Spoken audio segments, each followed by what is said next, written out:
কাঙ্করপল্লী রোডে হওয়া অ্যাক্সিডেন্টে পুরো পরিবারকে নিঃস্ব করে দিয়েছে। রবিবার রাত্রে ধর্মরাও নামে একজন ব্যক্তি নিজের জমির উৎপাদিত ফসল বিক্রি করে বাড়ি ফিরছিলেন, আর এত বড় গাড়ির সাথে অ্যাক্সিডেন্ট হয়ে ওনার মৃত্যু হয়ে আমার গেছে। স্বামী যে ঋণ নিয়েছেন তা আমি কিভাবে শোধ করব? নিজের 2 মেয়েকে কিভাবে মানুষ করবে এই চিন্তায় ওনাকে নিজের ছোট 2 মেয়েকে বিষ খাইয়ে নিজেও খেয়ে নেন। এই ঘটনার পর মার বড় মেয়ের মৃত্যু হওয়ার পর এখন ছোট মেয়ে জীবন মৃত্যুর সঙ্গে পাঞ্জা লড়ছে। মৃত শরীরকে 2 দিন কোমাতে রাখার পর কোমায় অজ্ঞান হয়ে থাকা ওই ছোট্ট বাচ্চাকে কোর্টের পারমিশন নিয়ে একবার জ্ঞান ফিরিয়ে নিয়ে আসার পর ছোট বাচ্চাটিকে বাঁচানোর জন্য ডক্টর তার ট্রিটমেন্ট করে চলেছেন।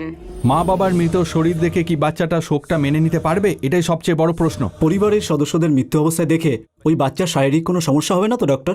এই জন্য বাচ্চাকে কোমা থেকে বের করে 2 মিনিটের মধ্যে ওকে খুব তাড়াতাড়ি হাইবারনেট করতে হবে। ইনফ্যাক্ট এতে বেশ রিস্ক আছে, তবে বাচ্চাকে শেষবারের মতো তার পরিবারের ডেড বডি দেখাতে আমার কোনো অন্যায় বলে মনে হচ্ছে না স্যার। ওকে, বাট মিডিয়াকে সাক্ষী রেখেই ওর মা বাবার ডেড বডি দেখাবেন স্যার?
এরাই আমার কাকা কাকিমা।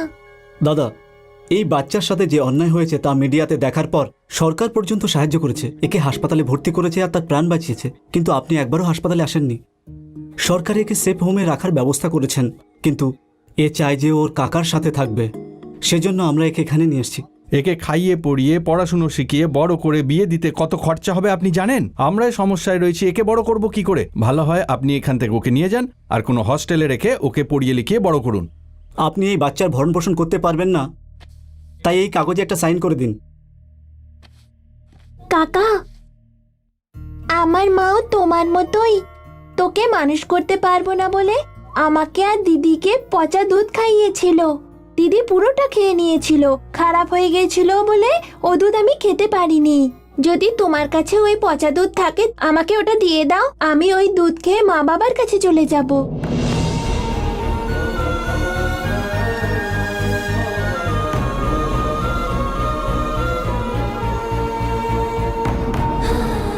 তোমার মন কি পাথর নাকি? এরকম একটা ছোট বাচ্চা তার মা বাবাকে হারিয়ে তোমার কাছে এসেছে, তুমি ওকে মানুষ না করলে তো অনাথ হয়ে যাবে।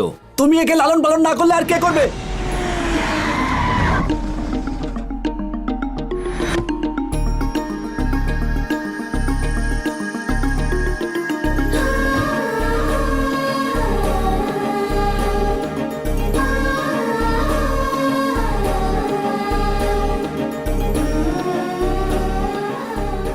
এই বাচ্চাটাকে আমি অ্যাডপ্ট করব।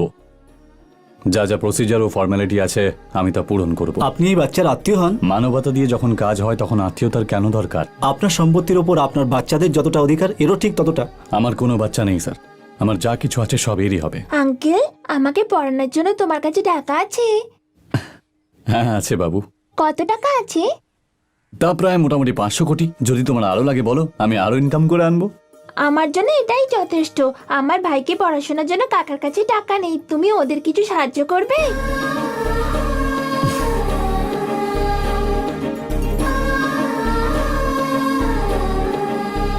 নিশ্চয়ই দেবো বাবু। ঠিক আছে।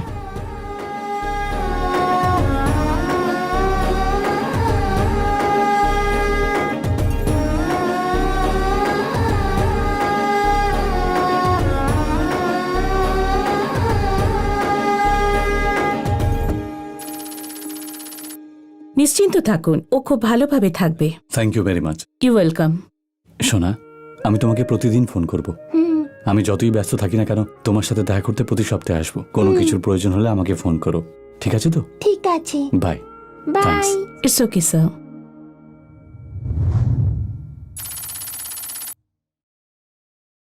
এখন আমরা মিস্টার সিদ্ধার্থের নতুন সিনেমার প্রডিউসারের বাংলোর সামনে দাঁড়িয়ে আছি। সদ্য ঘটিত ঘটনার কারণে ওনার এক বাংলো সিজ করে দেওয়া হয়েছে। তখন থেকে উনি এই বাড়িতেই আছেন। সূত্রে পাওয়া খবর অনুযায়ী ওনাকে যে কোনো সময় অ্যারেস্ট করা হবে। অ্যারেস্ট করলে কি শাস্তি দেওয়া হয়ে গেল নাকি? এটা কোনো সাধারণ কেস নয়, এটা একটা মার্ডার কেস, বুঝলেন? মার্ডার কেস বলছেন ঠিক আছে, কিন্তু কেউ কি বলেছে আমাদের ডিরেক্টর খুন করেছে? আপনারা যে কোনো গল্প বানিয়ে দিচ্ছেন আর কি। ডিরেক্টর আমাদের সাথে 4টে ফিল্ম বানিয়েছে। ও কি রকম মানুষ শুধু আমি নই, এই দেশের প্রত্যেকটা মানুষ জানে। ও কারুর জন্য নিজের জীবন দিতে পারে, কারুর জীবন নিতে পারে না। আর এই গুণের জন্যই ওর নাম আজকে পুরো দুনিয়ায় চারিদিকে ছড়িয়ে গেছে। আপনি কিছুই জানেন না কেসটা কোন দিকে যাচ্ছে। ওনার বিপক্ষে যে উকিল কেস লড়ছেন, যদি একবার উনি কেসটা হাতে নেন তাহলে কোনোভাবেই উনি হারবেন না। এই কথাটা ভালোভাবে মাথায় রাখুন। ও এত মহান? বলবো আপনাকে? হ্যাঁ বলো।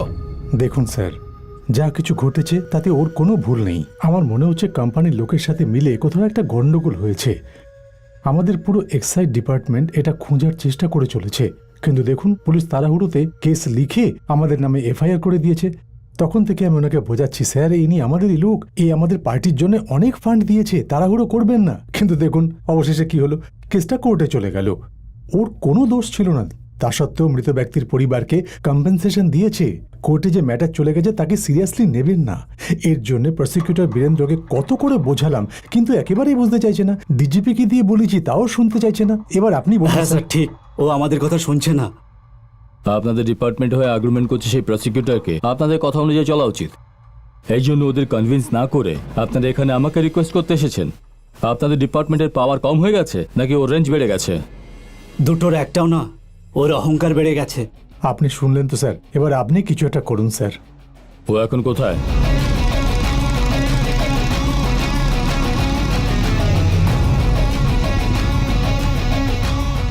শোনো বিরান, তোমার নাম?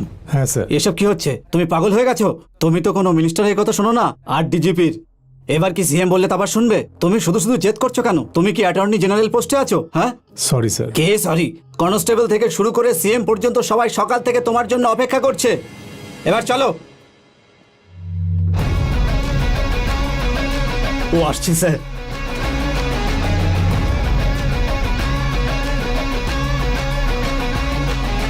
দিন স্যার। এই নির্দোষ মানুষটাকে দোষী সাব্যস্ত করতে উঠে পড়ে লেগেছো কেন? তুমি আজকাল কারো কথা শুনছো না কেন? ও খুব জেদি স্যার। আমি কথা বলছি এর সাথে। দেখো, এখানে যে সরকার আছে সেই সরকারের কিছু সমস্যা আছে। আমি যেমন বলছি ঠিক তেমন করো, বুঝতে পারলে? তুমি কি করবে আমি জানি না, কিন্তু যেন তেন প্রকারণে এই কোম্পানিকে ক্লিন চিট দিয়ে দাও, না হলে আমি এমন কিছু করবো যাতে সরকারের কেস তুলে নেবে। এখন যাও। এরকম আমি করতে পারবো না। একবার যখন কেস আমি হাতে নিয়ে নিয়েছি সেটা আমি ছাড়তে পারবো না। তাহলে তুমি কেসটা ছাড়তে পারবে না? না স্যার। তোর এত সাহস, তুই সিএম স্যারের মুখে মুখে তর্ক করিস? যেমন বলছেন তেমন কর, না হলে এই কম্পাউন্ডের বাইরে যেতে পারবি না। এখানেই তোকে মেরে ফেলবো।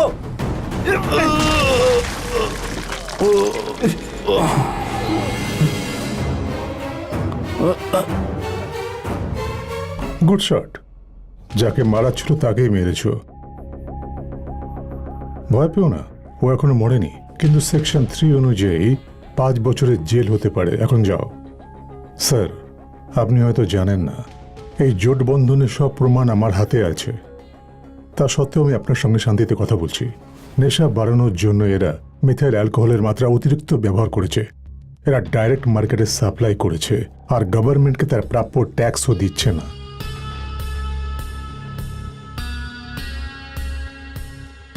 এদের কারণে 50 জনের মৃত্যু হয়েছে। বলা বহুল্য 50টা পরিবার অসহায় হয়েছে। এটা জেনে রাখুন, এই ব্যবসা শুরু করেছিল এরা আপনার সিএম হওয়ার 2 মাস বাদে। আর এই ধান্দাতে এদের সহযোগিতা করেছে এই এক্সাইজ মিনিস্টারও। কি মনে হয়েছিল পাওয়ার আছে বলে কেউ আপনাকে ছুঁতেও পারবে না? এমন খেলা খেলবো যে ধূলিসাৎ হয়ে যাবেন। অ্যালকোহলের মাত্রা বাড়াবার জন্য এক্সাইজ অ্যাক্ট 50 আর 50 জনের মৃত্যুর জন্য আইপিসি সেকশন 302 ধারা অনুযায়ী আপনাকে 5 থেকে 10 বছরের জেল আর 10,000 জরিমানা ভরতে হবে। আর ওর সঙ্গে যোগ দিয়ে প্রসিকিউশন শুরু হওয়ার আগেই থামাবার কারণে আইপিসি সেকশন 34 ধারা অনুযায়ী 6 মাসের জেল আর পিপল রিপ্রেজেন্টের ধারা অনুযায়ী আপনার 2 মাসের জেল হবে।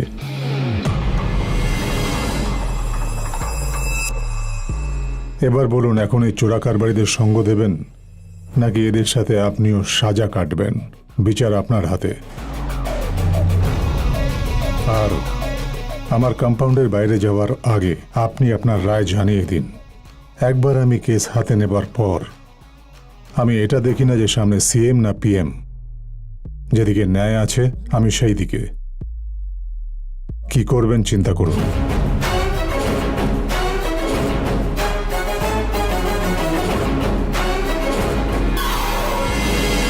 এবার মাথায় ঢুকলো আমি এত টেনশনে কেন? সিদ্ধার্থ কোথায়? ওপরে বাথরুমে। পুলিশ এসেছে প্রায় 20 মিনিট হয়ে গেছে, কিন্তু এখনো বাইরে আসেনি। ভেতরে ঠিক কি চলছে কেউ জানে না। পুলিশ মিডিয়াকে, প্রেস রিপোর্টারকে ভেতরে যেতে দিচ্ছে না। আবার এক আমরা নতুন আপনাদেরকে এই টেনশন। মুহূর্তে মনে দেখাচ্ছি হচ্ছে যে- পুলিশ বাইরে স্যার, আসছে। বাইরে হ্যালো স্যার, আসছে, স্যার, বাইরে আসছে। স্যার, আমাদের একটা একটা বাইক, বাইক দিন, স্যার। স্যার। আরে কিছু সরে যাও।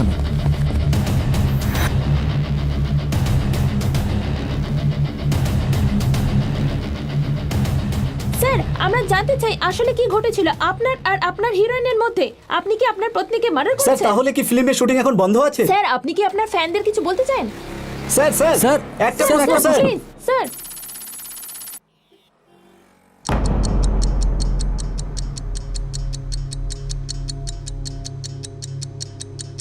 আপনার বস এখনো আসেনি? উনি এক্ষুনি আসবেন।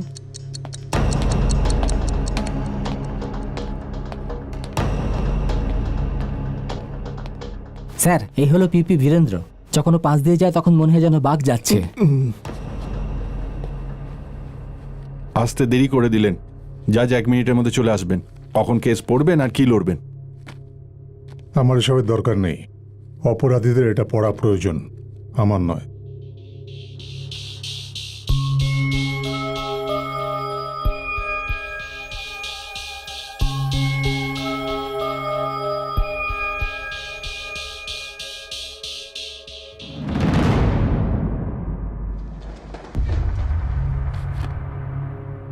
আপনারা বসুন।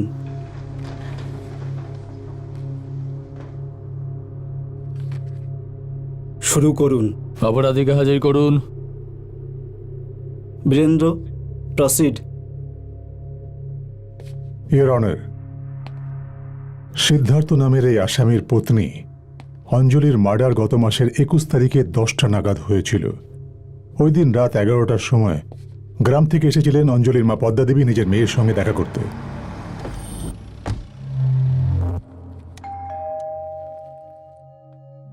উনি অনেকক্ষণ ধরে ডোরবেল বাজিয়েছিলেন, কিন্তু কেউ দরজা খোলেননি। উনি চাইছিলেন না যে ওনার কারণে কারো সমস্যা হোক, সেই জন্য উনি অঞ্জলির দেওয়া অন্য চাবি দিয়ে দরজা খুলেছিলেন। অঞ্জলি, অঞ্জলি, অঞ্জলি। অঞ্জলির বেডরুম ভেতর থেকে লক ছিল। বেডরুম থেকে বেরিয়ে আসার রক্ত দেখার পর পদ্মা শীঘ্রই আসামি সিদ্ধার্থকে ফোন করেন।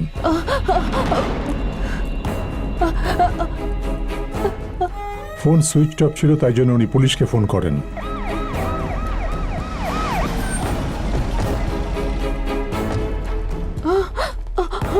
স্যার, ডিসিপি নায়ক নিজের পুলিশ ফোর্স নিয়ে ওখানে পৌঁছলেন, বেডরুমের দরজা ওপেন করলেন, তারপর ভেতরে গেলেন।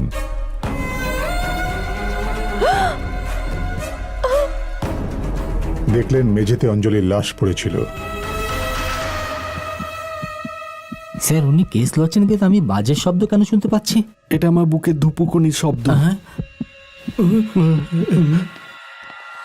ওই দিনের ভিডিও ফুটেজ যখন পুলিশ দরজা ওপেন করছিল। এই কেসের প্রধান দুই প্রমাণ আমি আদালতের সামনে উপস্থিত করতে চাই। 1 নম্বর পোস্টমর্টম রিপোর্ট আর দ্বিতীয় ফরেন্সিক রিপোর্ট। ফরেন্সিক রিপোর্ট অনুযায়ী এই বাড়ির কম্পাউন্ডে শুধুমাত্র 4 জনের ফিঙ্গারপ্রিন্ট পাওয়া গেছে। 1 এই খুনির, দ্বিতীয় ওনার পত্নী অঞ্জলির, তৃতীয় ওনার মায়ের, আর চতুর্থ ওনার বাড়ির কাজের মহিলার।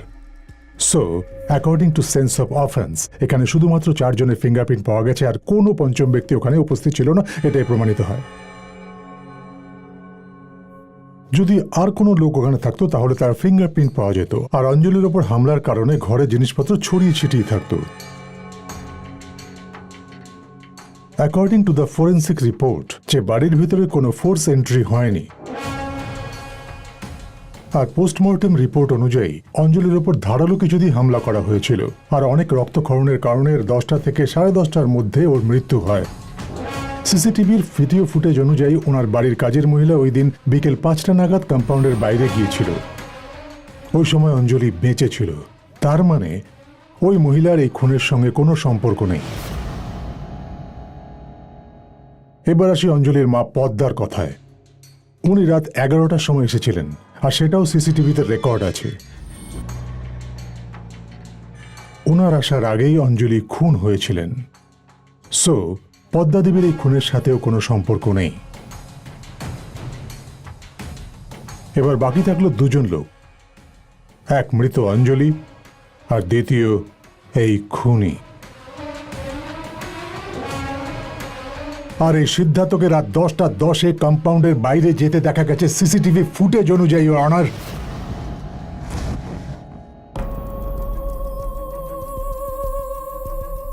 তাহলে এই কেসে পাওয়া সব প্রমাণ একদিকে ইশারা করছে ও অঞ্জলিকে কেন মেরেছে আর সেই অস্ত্র কোথায় লুকিয়েছে এটা জানার জন্য আমি কেসটা পুলিশের উপর হ্যান্ডওভার করতে চাই। That's all your honour.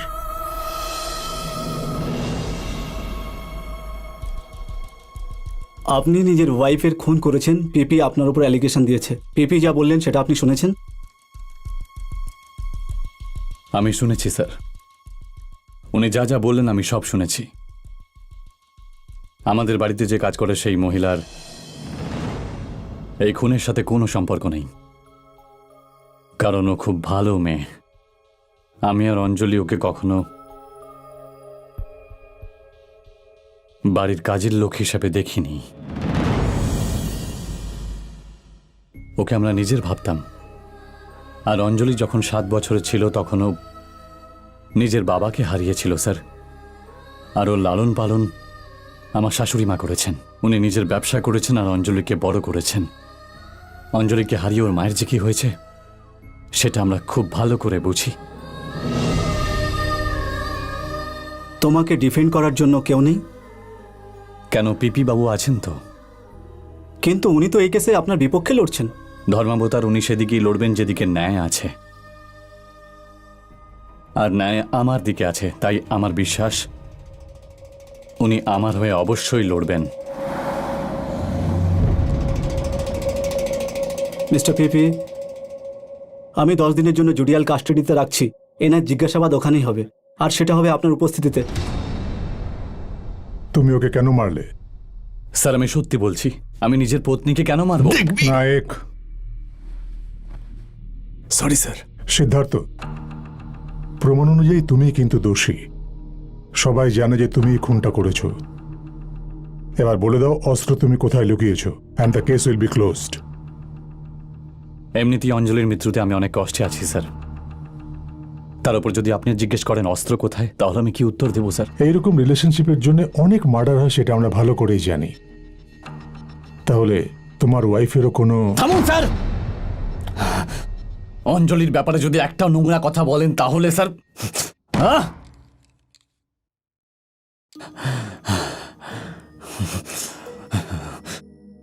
Sorry sir. অঞ্জলি আমার হার্ট স্যার, ওর ব্যাপারে আমি এসব শুনতে চাই না স্যার। ওকে স্যার, আপনি আমার কথা বিশ্বাস করবেন না, কারণ আপনার চোখে আমি একজন খুনি। আমার বিরুদ্ধে আমার শাশুড়ি কমপ্লেন লিখিয়েছেন। সব সময় আমার ঘুম থেকে ওঠার 2 ঘন্টা পরে উঠতো অঞ্জলি, কিন্তু ওই দিন ও আমাকে কিছু বলতে চাইছিল। ও আমার আগে ঘুম থেকে উঠেছিল, আমাকে গুছিয়ে বাইরে নিয়ে আসে।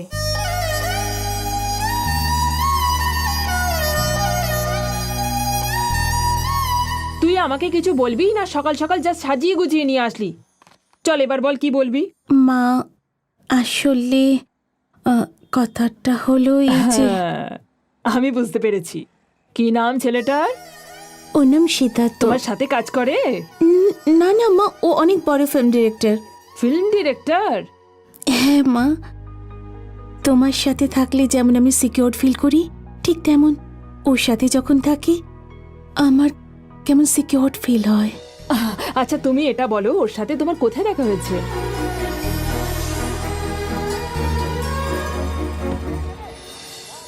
আরে এদিকে যা, ওদিকে যা। আরে তোকে আরে কখন এসে বলেছি গেছে লাইটটা বাবা। সেট কর, এখনো করিসনি কেন? চেয়ারটা নে তো। আরে শঙ্কর, ওই। এদিকে আয়। ওকে, রেডি স্টার্ট, এবার টেক করো। ওকে, কি করছিস কি? তাড়াতাড়ি আরে চল কর। না। এদিকে এদিকে আয়। আরে হিরোইন এসে গেছে। হ্যাঁ হ্যাঁ, আরে ঠিক আছে। এদিকে, আরে লাইটটা থেকে ঘোরো না। ওদিকে, ওদিকে, হ্যাঁ, এই তো, এদিকে, এদিকে। হ্যাঁ, ঠিক আছে। আরে না না না, আর ক্যামেরা উপরে, ব্যাক কর। উপরে, উপরে। আরে দেখে নে। রেডি, ক্যামেরাটা ঠিক- হ্যাঁ, হ্যাঁ, sound। ready। Ready sir? হ্যাঁ। End clap, okay sir. Start sound, running. Run through. তুমি কে? মুখ দেখে তো শিক্ষিত মনে হচ্ছে, কমন সেন্স নেই। ওরাও শুটিং দেখতে এসছে, ওদিকে গিয়ে দাঁড়াও। Get out. স্যার স্যার, উনি আমাদের ম্যাডাম, আপনার সাথে কথা বলবেন। উনি কোম্পানির marketing head. It's okay sir, it was my fault. Anyways congratulation sir, আপনি যে মহাভারত মুভির প্রপোজাল দিয়েছিলেন সেটা আমাদের কোম্পানি খুব পছন্দ।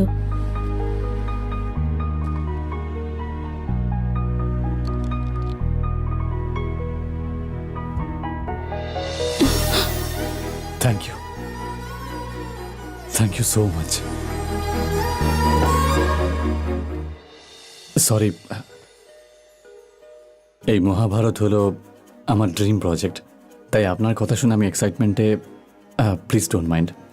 It's okay sir, I understand. এই মাসের শেষে আমাদের projected mister Gogo Los Angeles থেকে আসছেন। গোগো বাবু? ইয়েস, ইন্ডিয়াতে ল্যান্ড করেই উনি সবার আগে উনি মায়ের ভস্য গঙ্গায় ভাসাতে যাবেন, আর আমরা বাই রোড ওখানে যাব, আর ওখানেই আমাদের ওনার সাথে একটা মিটিং হয়ে যাবে। ও, আর যদি 14 তারিখে আমাদের সঙ্গে এয়ারপোর্টে দেখা করেন তাহলে ট্রাভেল করার সময় প্রজেক্টের ব্যাপারে কথা বলে ফাইনাল করে দেব।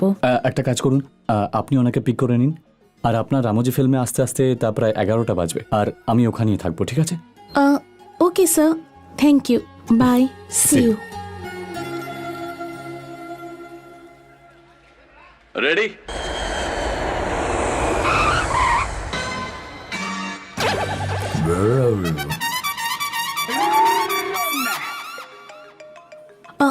আঙ্কেল, 1 মিনিট এটা ধরবেন please.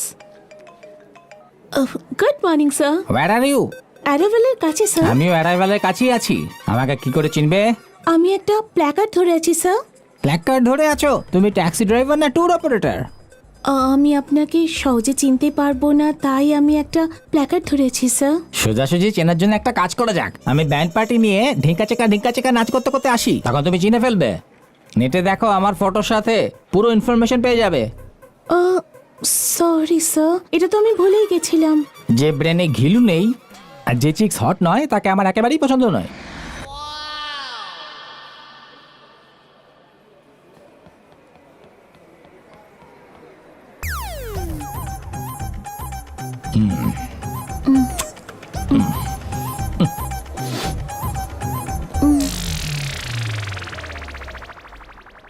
What a silky hair.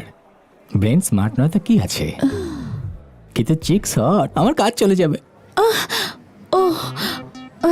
Welcome to India sir. Oh, thank you very much. Oh, wow. Oh, wow. Thank you. Thank you very much. Oh. Excuse me sir. তুমি ফ্যাচ ফ্যাচ করছো কেন? এটা খুশির fat পাতানি sir. 4 বছর আগে আমার মেয়ে আমাকে ছেড়ে আমেরিকায় চলে গেছে। আপনিও এভাবেই গিয়েছিলেন না? অনেক বছর পর ইন্ডিয়াতে ফিরে এসে নিজের মেয়েকে দেখে খুশিতে আত্মহরা হয়ে গলা জড়িয়ে ধরলেন স্যার। আর এসব দেখে আমার মেয়ের কথা মনে পড়ে গেল। খুকি, এরকম বাবা পাওয়া বড় সৌভাগ্যের ব্যাপার। তুমি একটা কাজ করো, এটাকে ধরো আর নিজের নস্টালজিয়াকে এনজয় করো। এখান থেকে কাটো।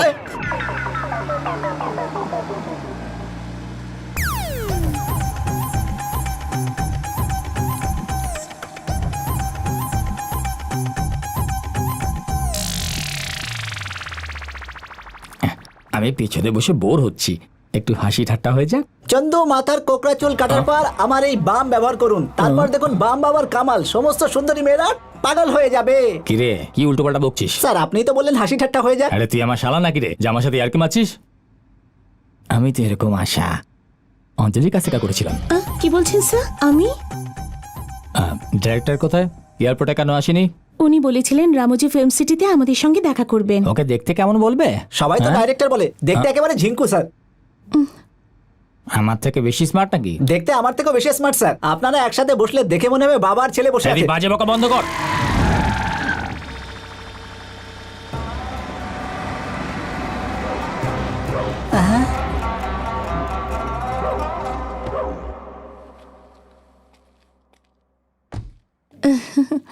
Hello sir, good morning. Good morning.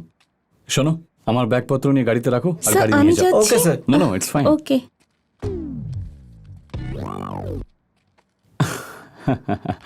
নতুন ড্রাইভার নাকি? খুব স্টাইলিশ মনে হচ্ছে। তোমার বস কোথায়? ইনি হলেন স্যার আমার বস।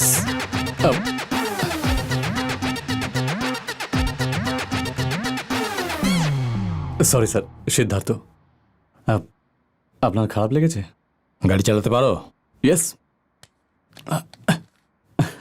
যেটা আপনি পারেন সেটা কি আমি করতে পারি না? What do you mean? যখন আপনি এই বয়সে গাড়ি চালাতে পারেন তাহলে আমি কেন? তোমার বয়স কত? এই 28 স্যার। আমার 32 হলো। আয়নায় নিজের মুখটা দেখেছিস বে? হ্যাঁ হ্যাঁ, কি বলছিস স্যার, তুই? যাওয়া যাক। ওকে চলো। 1 lady, 5 husbands, 100 villains, 1 cunning fellow. This is story. এটাই স্যার। আমরা আর একটু মশলা মেশাতে পারি। Okay sir. একজন মহিলা 100 জন পতি। 5 villains, 1 cunning fellow as it is. আমার স্টোরি কেমন লাগলো অঞ্জলি? একটাও চেঞ্জ হবে না স্যার। এই প্রবলেম, এই তোমাদের প্রবলেম। কবে পাল্টাবে তোমরা? আসলে কি স্যার, মহাভারত বইটা ইন্ডিয়ানদের কাছে খুবই পবিত্র গ্রন্থ। এরকম যদি করি তাহলে সেন্টিমেন্টস হার্ট হবে স্যার। ওয়াও, দেখলে তুমি অঞ্জলি কত ক্ল্যারিটিতে বোঝালো। এবার আমি ব্যাপারটা বুঝতে পারলাম। Okay okay, no change, story as it is.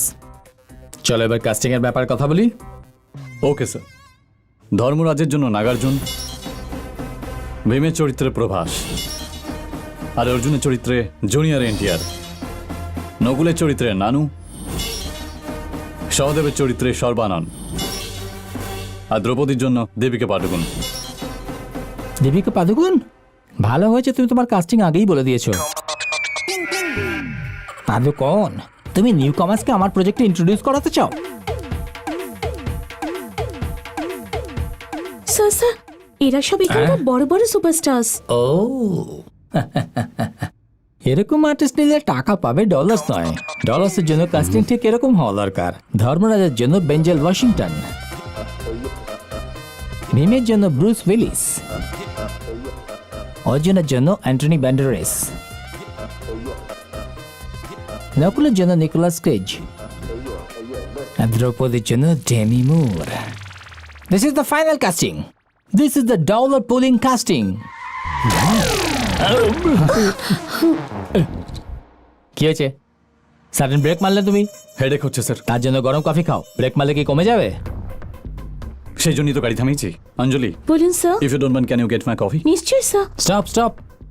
ওর বসের মতো if you don't mind will you please get me a coffee বলতেই গাড়ি থেকে নামে চলে যাবে? তেমন না স্যার, আমাদেরই সমস্যা হতে পারে কারণ উনি সেলিব্রিটি তো। আরে তাতে কি হয়েছে, যার কাজ সেই করবে। দাঁড়ান স্যার, মনে হচ্ছে আপনার কথা শুনে ওনার রাগ হয়েছে। আর তাতে কি হয়েছে, এইসব কথায় আমার কিছু এসে যায় না। তুমি কেন ওর হয়ে কথা বলছো? Keep quiet and sit tight. Okay sir.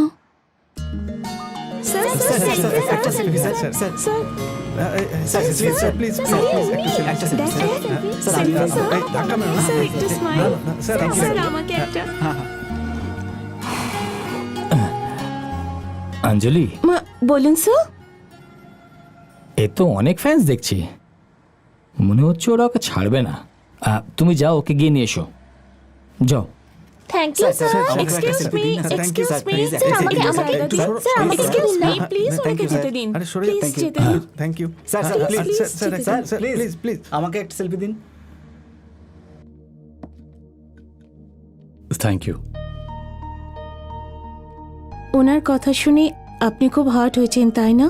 কিন্তু উনি যা বললেন তাতে আপনি মন খারাপ করবেন না। আমার কথা ছাড়ো, উনি তোমার সাথেও খারাপ ব্যবহার করছেন। তোমাকে বকলো, তুমি ওনার সাথে কাজ কিভাবে করো? স্যার, এই কারণে যদি আমি কাজটা ছেড়ে দিই তাহলে অন্য জায়গায় এরকম লোক থাকবে না, তার কি গ্যারান্টি স্যার? আমাদের এলাকায় পাপ্পু ভাই নামে একজন গুন্ডা ছিল, আমাকে হুমকি দিত যদি ওকে বিয়ে না করি তাহলে আমায় মেরে ফেলবে। আমার বাবা নেই স্যার, শুধু আমি আর আমার মা থাকি। আর আমরা দুজনে কি বা করতে পারতাম? সেই সময় ঘাবড়ে গিয়ে আমি পুলিশকে জানিয়ে দিই স্যার, আর ওই জায়গা ছেড়ে চলে আসি। আমার মতো মিডল ক্লাস ফ্যামিলির মেয়েদের এসব সহ্য করতে হয় স্যার। আমি কি সব বলছি তখন থেকে।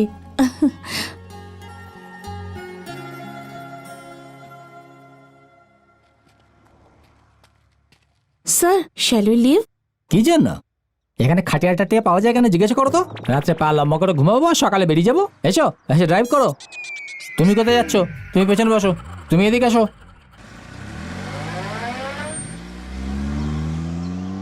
আপনি সামনে বসেছেন, সিট বেল্টটা লাগিয়ে নিন।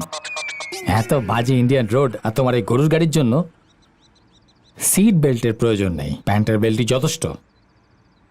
ঠিক আছে, তাহলে কাস্টিং এর ব্যাপারে কথা বলা যায়। নট নাও, আমার মুড নেই, আমি এখন অন্য মুডে আছি। Anjali, yes sir. Titanic cinema shooting এর আগে পিট আমাদের অফিসে আসা যাওয়া করতো, খুব ইনোসেন্ট ছিল। ইয়েস, একদম তোমার মতো।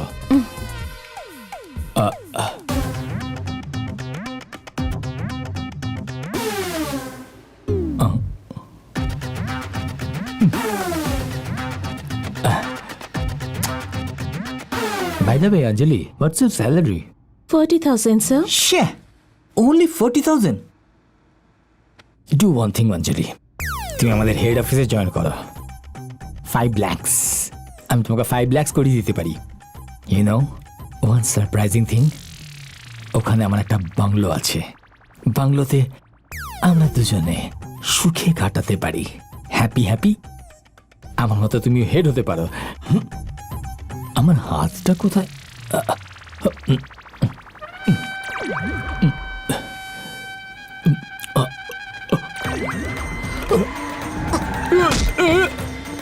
আরে বাপরে!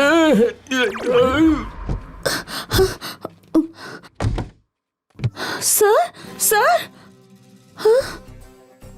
মনে হচ্ছে মারা এ গেছে। মরার পাত্র নয়, এ মারার পাত্র। আমি হঠাৎ করে ব্রেকে পা দিয়ে ফেলেছি। ও খারাপ ভাবে তোমার পায়ে হাত রেখেছিল। হ্যাঁ, যদি ওর কিছু হয়ে যায় আমাদের দাঁড়িয়ে থাকলে চলবে না, চলুন হাসপাতালে নিয়ে যাই। একে উচিত শিক্ষা দেওয়ার জন্য হাসপাতালে নয় বরং মাঝ রাস্তায় এভাবে ফেলে যাওয়া উচিত। হ্যাঁ, মাঝ রাস্তায়? ডোন্ট ওয়ারি, সেটা আমার উপর ছেড়ে দাও। তুমি প্রথমে এনার পকেট থেকে ফোন আর মানি ব্যাগ বের করে নাও। এবার যাওয়া যাক। আরে এসো।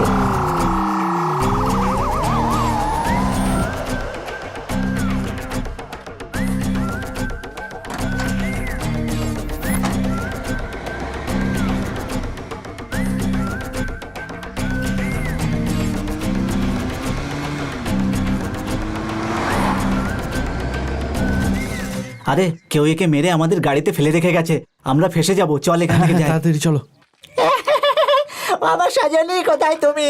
বলো কোথায় তুমি? বলো কোথায় তুমি? হ্যাঁ হ্যাঁ, আমার সাজানি, যাই বাবা লোকনাথ বাবা, কোট নিয়ে হবা, চলো পালাই এখান থেকে, এখানে থাকলে আর চলবে না, চলো পালিয়ে যাই। এই চলো চলো, আবার সজনী।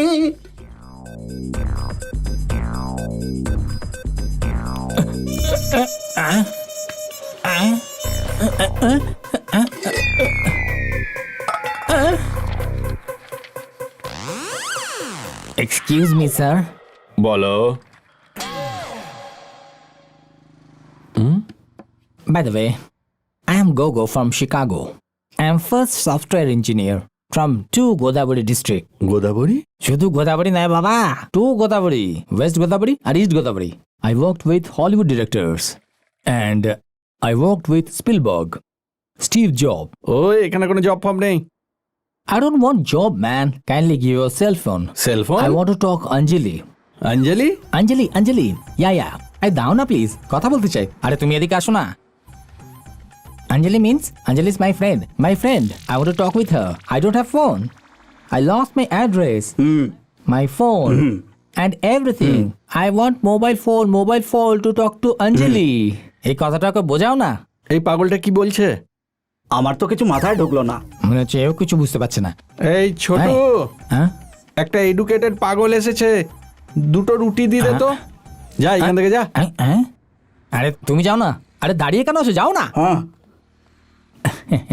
দাদা, আমার সেলফোন গেছে তো গেছে, কিন্তু আপনি তো আমাকে পুরো ভিখারি বানিয়ে দিলেন। যাও তো এখান থেকে, মাথা খারাপ আরে করো না, যাও। শুনুন না দাদা। ছোট, ওই টেবিলে জল দে।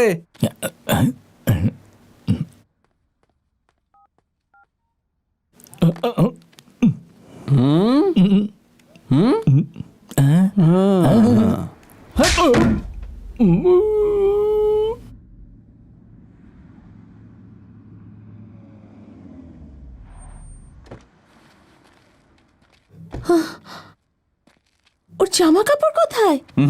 ওই যে ওখানে। লা লা লা লা লা লা লা।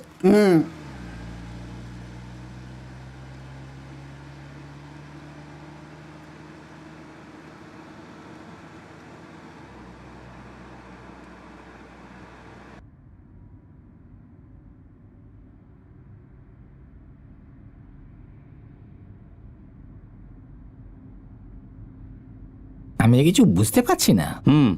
আমাদের গাড়ি কোথাও দাঁড়িয়েছিল কি? কোথাও দাঁড়ায়নি স্যার। তাহলে তুমি এই গাড়িকে হাইওয়েতে কোথাও দাঁড় করাওনি? কোথাকার হাইওয়ে স্যার? আরে ওই তো, সেখানে দুজন সর্দারজি ছিলেন। কি স্যার, আপনি এসব কি উল্টোপাল্টা বকছেন? না কোনো খারাপ স্বপ্ন দেখেছেন আপনি? স্বপ্ন? শেষবারের মতো জিজ্ঞাসা করছি, সত্যি করে বলো, হুম। তুমি সত্যিই গাড়ি থামানোই নাকি? না স্যার, আমরা কোথাও দাঁড়াইনি। গাড়িতে বসে স্ক্রিপ্টের কাস্টিং এর ব্যাপারে কথা বলছিলাম স্যার। হ্যাঁ, সবকিছু তো ঠিকই আছে, শুধু দ্রৌপদীকে নিয়ে একটা সমস্যা আছে স্যার। কি ধরনের সমস্যা? আমি ডেমি মুরকে সাজেস্ট করেছিলাম, কিন্তু আপনার চাই দীপিকা পাডুকোন। হ্যাঁ, তুমি ডেমি মুর বলছিলে আর আমি দীপিকাকে নেওয়া জেদ করছিলাম। আপনি সিদ্ধান্ত নিয়েই ফেলেছেন, তাহলে আমি কি করে মানা করি স্যার? ঠিক বলেছ। অঞ্জলি, এ যা বলছে সব সত্যি কথা? হ্যাঁ কাকা বাবু। কাকা বাবু? ও সর্বমঙ্গলে শিবে সর্বত্র সাদিকে। দাদা, নিজের আঙ্গুলে এটা ঠেকিয়ে জলে ছেড়ে দিন। বাবা, মাকে শ্রদ্ধাঞ্জলি দেবার জন্য ছেলে বা মেয়ে কেউ আছে? আমার কেউ নেই।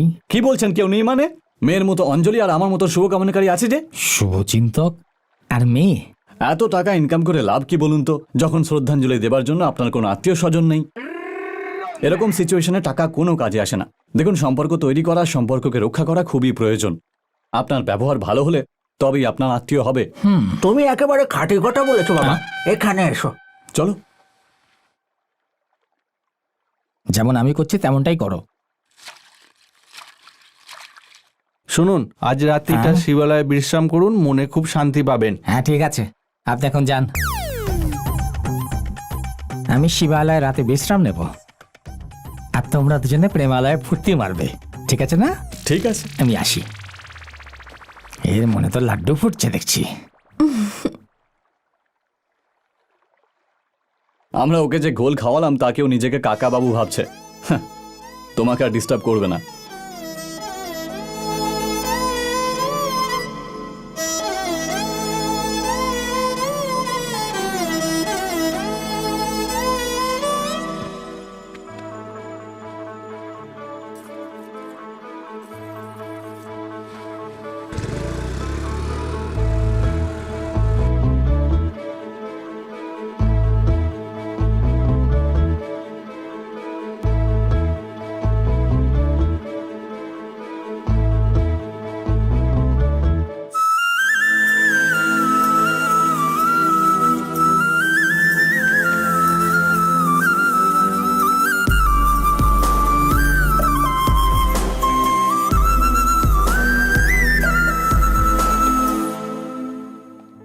মানে তুমি এখনো বলনি যে তুমি ওকে ভালোবাসো? আমি আজ পর্যন্ত তোমাকে না বলে কোনো কাজ করেছি মা? সেসব তো ঠিক আছে, কিন্তু ও কোথায় আর আমরা কোথায়, এটা কি করে সম্ভব হবে বাবু? আমিও ঠিক এটাই ভাবছিলাম, কিন্তু ও নিজে ফোন করে আমাকে এখানে আসতে বলেছে। ওই ছেলেটা সিদ্ধার্থ, তাই না? হ্যাঁ মা, কিন্তু তুমি এখানে থাকলে ও আমাকে প্রপোজ করতে পারবে না। আমি বুঝতে পেরেছি, গুড লাক। হাই অঞ্জলি। হাই। আর তোমার নতুন কাকাবাবুর কি খবর? সব মেসেজের প্রথমে জয় হিন্দ আর মেসেজের শেষে জয় হিন্দ লেখেন। মনে হচ্ছে উনি দেশভক্ত হয়ে গেছেন। এই সব কিছু তোমার কারণেই হয়েছে।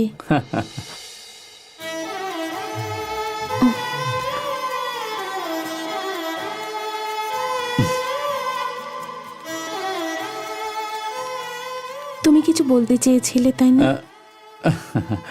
না না, কিছু না। আর বলো, সব কি খবর? তুমি বলো না। আসলে আমি বলতে চাইছিলাম যে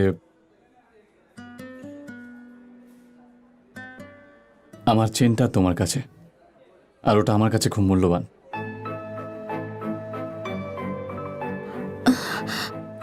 সরি, ক্ষমা করো, আমি ফেরত দিতে ভুলে গেছিলাম। তুমি আমায় সেদিন দিয়েছিলে না? Thank you. Most welcome. Okay, তাহলে আবার পরে দেখা হচ্ছে। Bye bye.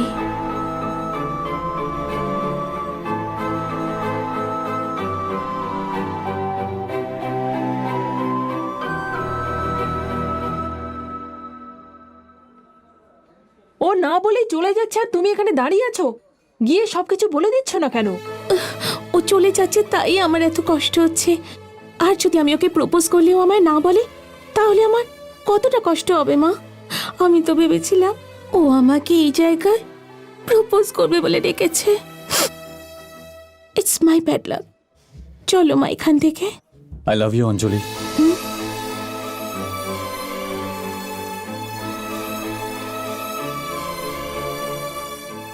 আমি অনেক লাভ স্টোরি ডিরেক্ট করেছি, আর যখন নিজের জীবনে লাভ এলো তখন আমি কিচ্ছু বলতে পারলাম না। এখন তোমার মনের কথা জানার পর আমি তোমাকে সত্যিটা বলছি। আমি এখানে আমার চেনের জন্য নয়, তোমার জন্য এসেছিলাম।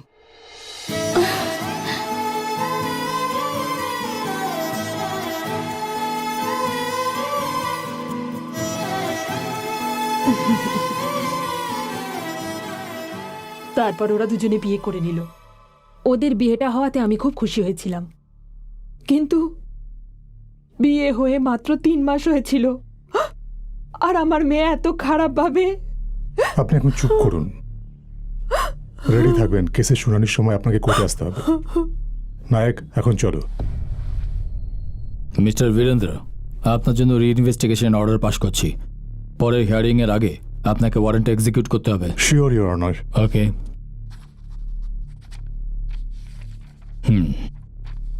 Thank you your honour.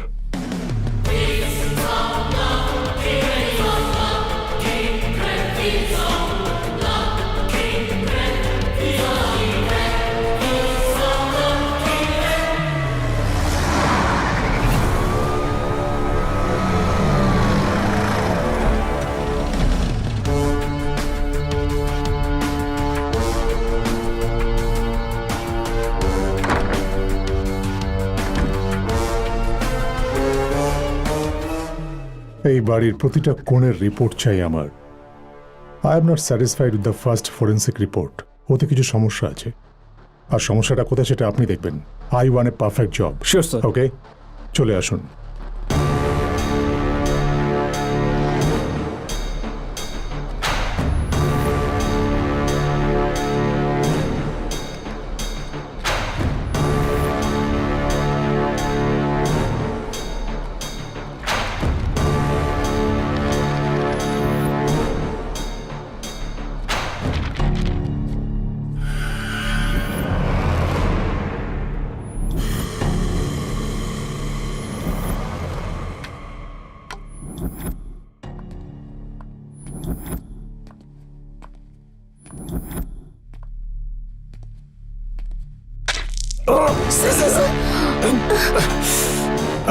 আস্তে আস্তে।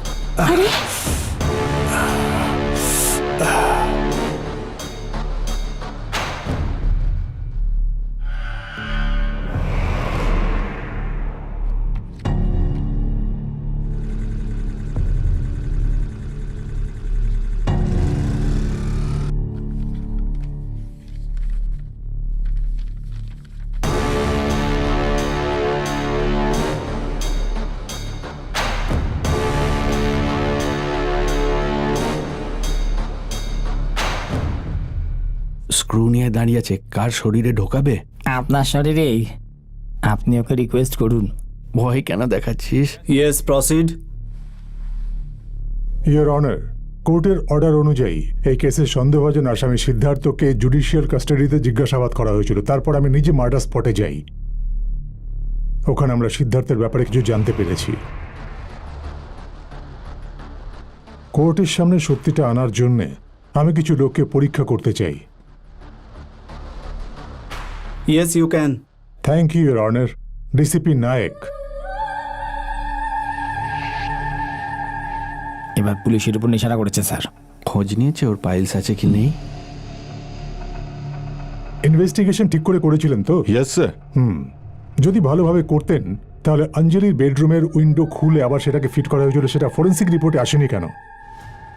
স্যার, আমি যত ক্লু পেয়েছি ইনভেস্টিগেশন রিপোর্টে লিখেছি। তাহলে কি আপনার মনে হয় আপনার ইনভেস্টিগেশনের পরে এটা করা হয়েছে? Impossible sir. ঘরটা সিল করা হয়েছে আমার দায়িত্বে। আমি না বললে ওখানে কেউ ঢুকতে পারবে না। তাহলে আপনার দেওয়া রিপোর্ট আর ফরেন্সিক রিপোর্ট দুটোই ভুল। প্লিজ এটা নোট করবেন ইয়োর অনার। স্যার, আমি এত বছরের কর্মজগতে আজ পর্যন্ত ফরেন্সিক রিপোর্টে কোনো ভুল করিনি। আমি আপনার সঙ্গে কথা বলছি না, ইনভেস্টিগেশন যে করেছিল সেই ডিসিপি কে জিজ্ঞেস করছি। স্যার স্যার, উনি পাবলিকের তরফ থেকে কেস লড়ছেন, অ্যাকিউজের হয়ে কথা বলাটা তো অন্যায়। Sir sir sir, this is against professional ethics. Mister বীরেন্দ্রর কথা অনুযায়ী কোর্ট প্যানেল বিরোধী পক্ষকে প্রশ্ন করার অনুমতি দিচ্ছে। Thank you your honour. Proceed. এবার বলুন, গোলমাল কি করে হলো? মিস্টেক? আপনি বলতে পারবেন না। আমি কোর্টে এভিডেন্স পরে সাবমিট করছি। বিয়ের পর আপনার মেয়ে আর আপনার জামাইয়ের মধ্যে কোনো অশান্তি ছিল কি? না, ও সবসময় খুশিতে থাকতো। যদি এরকমটা হয় তাহলে জামাইয়ের বিরুদ্ধে কমপ্লেন কেন লিখলেন? আপনি ওকে সন্দেহ করেন? না স্যার, আমি যদি কমপ্লেন করি তাহলে আসল খুনিকে এটা জানতে পারবো। ডিসিপি আমাকে এটাই বলেছিল।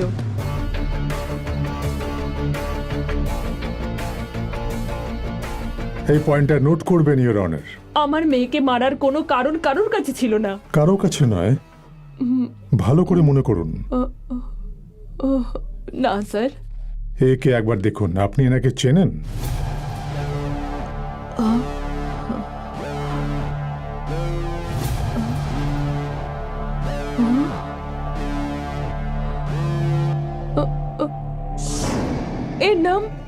এর নাম মুন্না।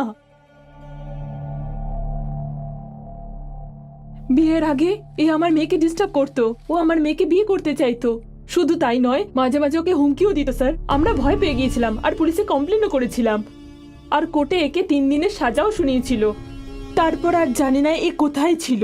এটাই সেই কমপ্লেন না যেটা আপনার মেয়ে লিখিয়েছিল? হ্যাঁ স্যার। আপনি এটা ডিসিপি কে বলেছিলেন? না, বলিনি। কেন বলেননি? আসলে এই কথাটা অনেক পুরনো, তাই আমি। এটা পুরনো ব্যাপার, সেটা আপনার মনে হয়েছে। আপনি যেতে পারেন। স্যার, এবার কার ব্যান্ড বাজাবে স্যার? আমাদের ছেড়ে যার খুশি বাজাক, তাতে কি? একদম ঠিক বলেছেন স্যার। আমার নাম হরিনারায়ণ, আমি সিদ্ধার্থের প্রতিবেশী। এই সিসিটিভি ফুটেজে যে লোকটা আছে তাকে চিনতে পারছেন? এ কার্পেন্টার স্যার। খুন হওয়ার 4 দিন আগে ও আমাদের বাড়ি এসেছিল। ওদিন অঞ্জলিও আমাদের বাড়ি এসেছিল। হাই। হাই।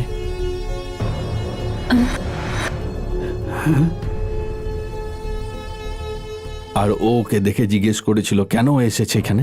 আর আমি মুন্নাকে বলি তুমি তোমার নিজের কাজ করো। কাজ হয়ে যাওয়ার পর ও আমার কাছে পয়সা চায়। আমি বলি 1 সপ্তাহ পর পাবে। সেদিন আমরা 5টার সময় একটা ফাংশনে গেছিলাম স্যার। থ্যাংক ইউ, আপনি এখন আসতে পারেন। থ্যাংক ইউ স্যার, নমস্কার। মিস্টার বীরেন্দ্র, মুন্না কার্পেন্টারের এই কেসের সাথে কি সম্পর্ক? সম্পর্ক আছে রণা। হরিনারায়ণের বাড়িতে আসা কার্পেন্টার সেই ব্যক্তি যে অঞ্জলিকে প্রাণে মারার হুমকি দিয়েছিল। অঞ্জলির খুন হয় রাত 10:30 নাগাদ। সিদ্ধার্থ 10:10 বাড়ির বাইরে চলে যায়। ওই দিন সকাল 10টার সময় মুন্না হরিনারায়ণের বাড়িতে আসে। ওখানে অঞ্জলি মুন্নাকে দেখে।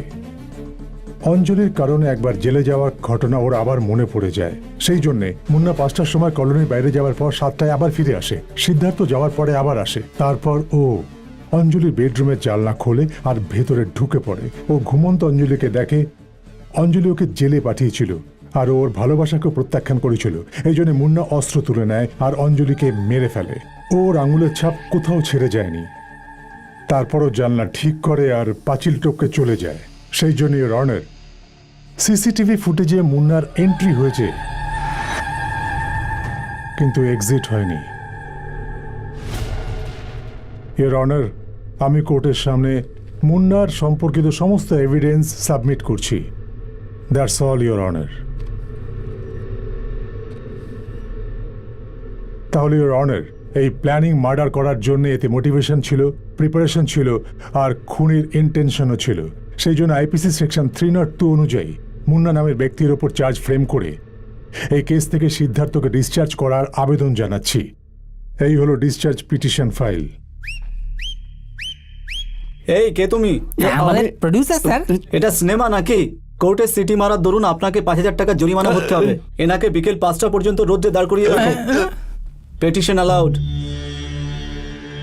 বিখ্যাত ডাইরেক্টর সিদ্ধার্থ বাবু শ্রী অঞ্জলির মার্ডার কেস আজ একটা নতুন দিক নিয়েছে, যেটার ব্যাপারে কেউ কখনো ভাবেনি। এটা মনে হচ্ছিল যে খুন সিদ্ধার্থ বাবু নিজে করেছেন। এখন মনে হচ্ছে খুন অন্য কেউ করেছে। নামকরা উকিল বীরেন্দ্র বাবু নিজের বুদ্ধির দ্বারা সিদ্ধার্থকে এই কেস থেকে মুক্ত করলো, আর সেজন্য সিদ্ধার্থ বাবুর রেসপেক্ট আরো বেড়ে গেছে। কোর্টের সিদ্ধান্ত অনুযায়ী মুন্নাকে এই কেসের আসামি মনে করা হচ্ছে। পুলিশ মুন্নাকে খুঁজে বেড়াচ্ছে। পুলিশ খুনিকে যে কোনো সময় অ্যারেস্ট করতে পারে। খুনিকে অ্যারেস্ট করতে পারলে কেস পুরোপুরি সলভ হয়ে যাবে।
সিদ্ধার্থ, এই থামো থামো, ওকে ছেড়ে দাও। সিদ্ধার্থ ছেড়ে দাও বলছি। আমি কি তোমাকে খুনি হবার জন্য জেল থেকে ছাড়িয়েছিলাম? একে তখনই ছাড়বো স্যার, যখনই আমার অঞ্জলি কেনে দেবে।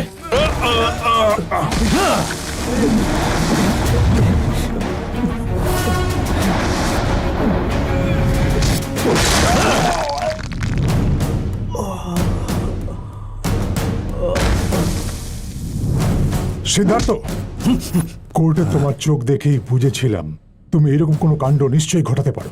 এই জন্য তোমাকে ফলো করছিলাম। একে কোর্টে হাজির করার পরে তুমি নির্দোষ সাব্যস্ত হবে।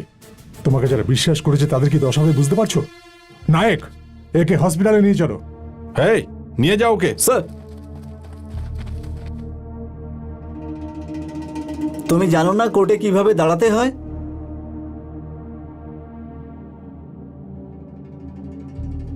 অঞ্জলি নামের কাউকে তুমি খুন করেছো? এই সাহেব তো আমার পক্ষে প্রমাণ দিয়ে দিয়েছেন। তাহলে এই প্রশ্ন আপনি আমাকে কেন করছেন? আমার মনে হয়েছিল যে আমি অনেক সামলে খুন করেছিলাম। ভাবতেই পারিনি কখনো ধরা পড়ে যাব। কিন্তু এ আমার থেকে বেশি চালাক। হ্যালো বীরেন্দ্র, আমি শুধু 3 মাসের সাজা খাটতে আমি ওকে সাল্টে দিয়েছি। তোমার কি মনে হলো আমি তোমাকে ছেড়ে দেব? আবার ফিরে আসব, তোমার জন্য অবশ্যই আসব। একজন উকিলকে হুমকি দিয়ে তুমি আরো একটা অপরাধ করছো। আমি যে প্রশ্ন করেছি তার উত্তর দাও। হ্যাঁ স্যার, আমি ওকে খুন করেছি। কেন খুন করেছো? 3 বছর ভালোবেসেছি ওকে। ও শুধুমাত্র আমার এটা ভেবে ওর জন্য পাগলের মতো ঘুরছিলাম। আমি ওকে আই লাভ ইউ পর্যন্ত বলেছিলাম, কিন্তু ও আমার বিরুদ্ধে পুলিশ কমপ্লেন করে দিয়েছিল। ওকে আমি ওই সময় মারতে চেয়েছিলাম, কিন্তু ওকে খুঁজে পাইনি। তারপর আমি যখন কাজের জন্য এক জায়গাতে গেলাম, তখন আমি ওকে ওখানে দেখতে পেলাম। আমি ওর স্বামীর বাইরে যাওয়ার জন্য অপেক্ষা করছিলাম। তারপর ওর বাইরে যেতেই ওর ঘরে জানালা খুললাম আর আমি ভেতরে চলে গেলাম। ও ভেতরে ঘুমাচ্ছিল। ব্যাস, ওকে দেখতেই আমার জেলের কথা মনে পড়ে গেল আর ওকে প্রাণে মেরে আমার রাগ মেটালাম।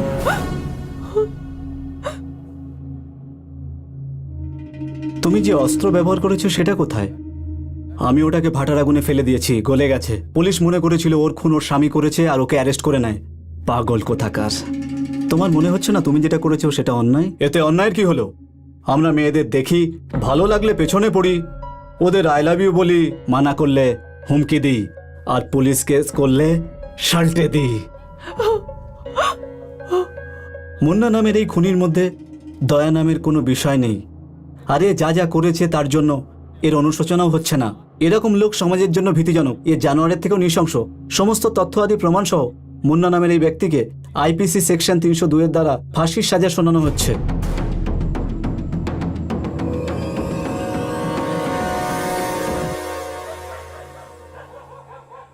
যাই বলো, ফরেন হয় আর লোকাল তো লোকালই হয়। লোকাল মাল এক্ষুনি চলে যায় আর এক্ষুনি নেমে যায়, আর ফরেনের মাল ধীরে ধীরে চড়ে আর কোথা থেকে কোথায় পৌঁছে দেয়। যাই হোক, ফরেন মাল এসো।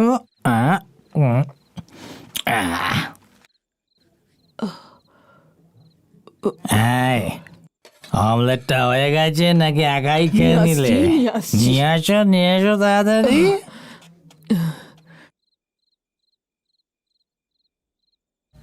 হ্যাঁ, নিয়ে আসো। হ্যাঁ,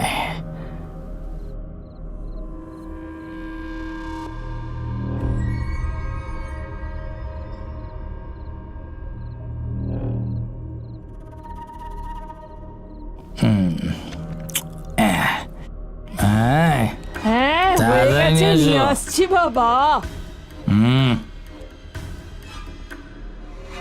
শোনো, লঙ্কা একটু বেশি দিও। আরে আসো না। আরে ভালো করে বানাচ্ছি, একটু সময় তো লাগবেই। হ্যাঁ, ঠিক আছে ঠিক আছে।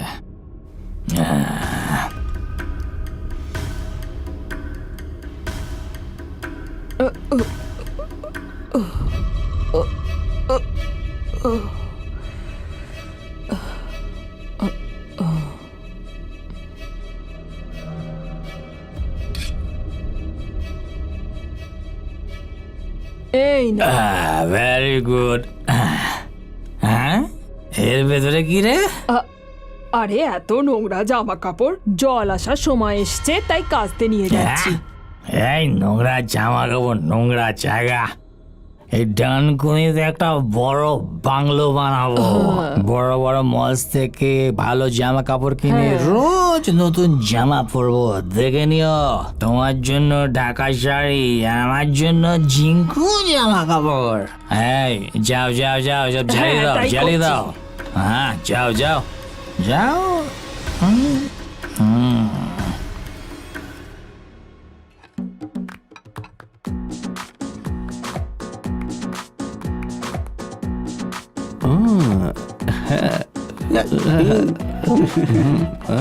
আরে রে রে, পুরো মাম্পি। আমাদের ডাইরেক্টরের চয়েস তো বলতে হয়। যার হিরোইন হওয়ার ছিল তাকে কাজের লোক বানিয়ে রেখেছে। কেউ হিরোইন হতে এসেছিল, তোমার মতো কেউ চিট করেছিল তাই কাজের লোক হয়ে গেছে। এখন মুখ বন্ধ করো, ডাইরেক্টর নিজের বোন মনে করে।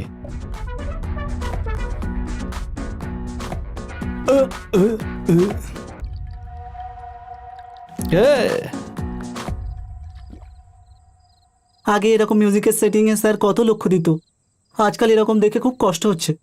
ওনার এরকম মোড থাকলে সুর কিভাবে তৈরি করবো স্যার? তোমাকে কে টিউন বানাতে বলেছে? আমি ডিরেক্টরের মুড ঠিক করার জন্য এই মিউজিক সিটিং এর অ্যারেঞ্জ করেছি, বুঝেছো? ব্যাপারটা শুধু মিউজিকে হবে না, ম্যাজিক করতে হবে।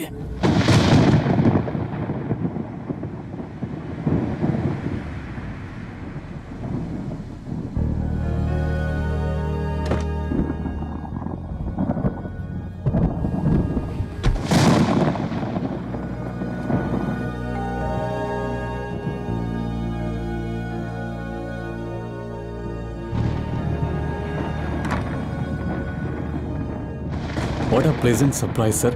আপনি আর এই সময় এটা কি? আমার কেস জেতার জন্য ছোট্ট একটা গ্র্যাটিটিউড স্যার। তার জন্য এত দামি গিফট দেওয়ার দরকার ছিল না, বাড়িতে এসে থ্যাঙ্কস বলে দিলেই হয়ে যেত। স্যার অন্তত একসাথে বসে ড্রিঙ্ক। হুম,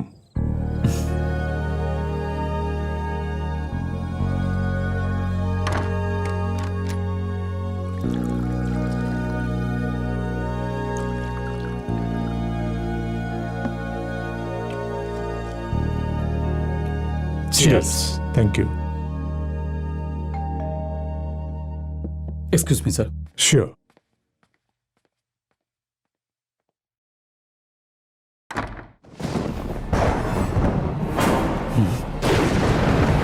এভাবে ড্যাব ড্যাব করে কি দেখছো? ওই দিন তুমি অন্য কিছু বলেছিলে, আর এসব কি হচ্ছে? এই নাও, তোমার দেওয়ার টাকা রেখে দাও। আমার এসব চাই না। আমার সাথে থানায় চলো, তোমার সব অপরাধ স্বীকার করে নাও। আমি আমার ছেলেকে ফেরত চাই, এক্ষুনি চাই। চলো আমার সাথে। কি দেখছো কি ওখানে? চলো আমার সাথে। এত চেঁচাচ্ছেন কেন? চলুন। হ্যাঁ তাহলে চলো। এখানে আসার আগে আমার খুব ভয় লাগছিল কি তুমি আমার সাথে আসবে না। আমার ভুল হয়ে গেছে। তুমি যে টাকা দিয়েছিলে না আমার স্বামী, তার থেকে ওই মদঘরটা মদ খেয়ে উড়িয়ে দিয়েছে। কিন্তু তুমি একেবারে চিন্তা করো না, আমি চার বাড়িতে না হয় কাজ করে নেব, কিন্তু তোমার টাকা ফিরিয়ে দেব। হ্যাঁ সিকিউরিটি। এদের কেন ডাকছো? তোমাকে টেনে হিচড়ে এখান থেকে বের করার জন্য। একে ভেতরে কি আসতে দিয়েছে? এর এমন সেবা যত্ন করো যেন আর কখনো এই এলাকায় না আসে। আমি তোমার উপর ভরসা করেছিলাম আর তুমি আমাকে ধোঁকা দিচ্ছ। না জানি আমার মতো কত সাধারণ মানুষকে ধোঁকা দিয়েছো। ছাড়ো আমাকে। আমি তোমাকে জেলে পাঠাবো। ভগবান তোমাকে ছাড়বে না। আমি সব জায়গাতেই যাব, তুমি সাজা অবশ্যই পাবে।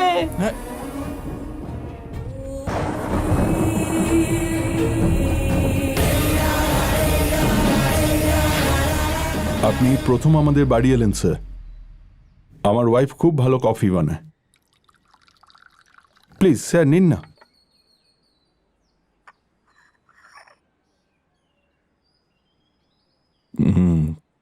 কফিটা কেমন স্যার? একদম ফালতু লাগলো যে কাজটা তুমি করেছো। আমি কি করলাম স্যার? মুন্নার মা বাবার সঙ্গে দেখা করতে গিয়েছিলে। তোর এত সাহস? হ্যাঁ, কালকে থেকে আমি মদ খাবো কি করে? বল কে দেবে? এই,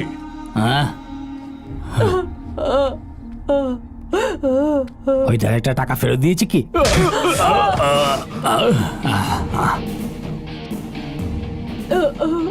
আপনাকে সিদ্ধার্থ এত টাকা কেন দিয়েছে?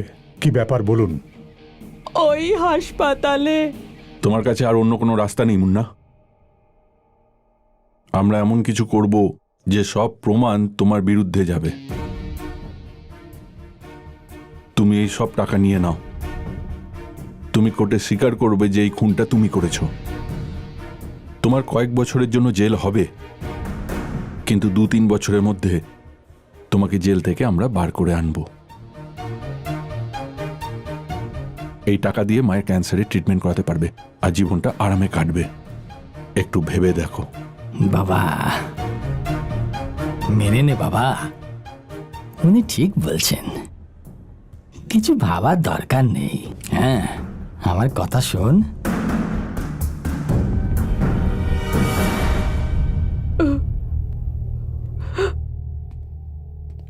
শুনুন, আমার মনে হলো আপনি আমার ছেলেকে বাঁচাতে এসেছেন, সেই জন্য আপনাকে সবকিছু বলে দিলাম, আর আপনি কিছু না বলেই চলে যাচ্ছেন। কোর্টে আপনার ছেলে নিজের মুখে অপরাধ স্বীকার করেছে। ওকে দুনিয়ার কোনো কোর্ট নিরাপরাধ সাব্যস্ত করতে পারবে না। এসব কি কথা বলছেন আপনি? আমি আমার ছেলেকে ফেরত পাবো না। তোমার দুঃখ হচ্ছে যে তোমার ছেলে মারা যাবে, আর আমার দুঃখ হচ্ছে কারণ আমি ন্যায়কে মেরে ফেলেছি। শুনুন, একবার দাঁড়ান, আমার ছেলের কি হবে?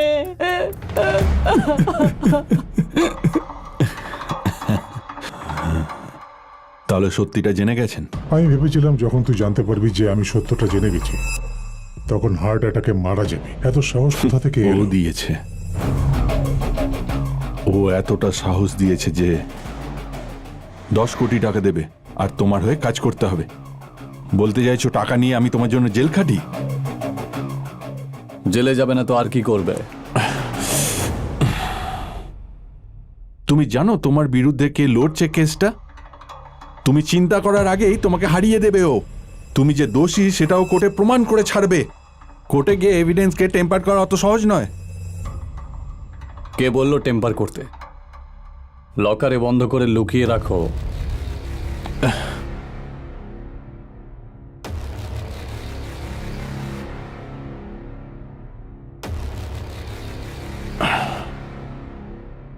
এখন আমাকে কি করতে হবে?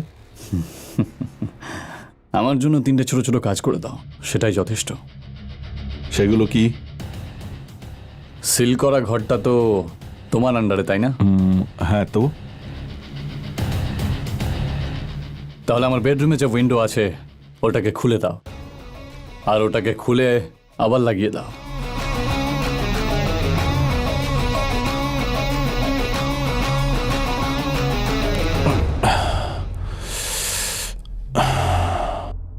সেটা কেন করব? করতে পারবে কিনা? অন্য কাজটা বলো। যেদিন আমার ওয়াইফের মার্ডার হয়েছিল, আমার কলোনিতে একজন কার্পেন্টার 7টায় এসে 7:30টায় চলে যায়। ওর এন্ট্রি করার ফুটেজটা সিসিটিভিতে রেখে দাও, কিন্তু এক্সিটের ভিডিও ডিলিট করে দাও। ওটার সাথে এই কেসের কি সম্পর্ক?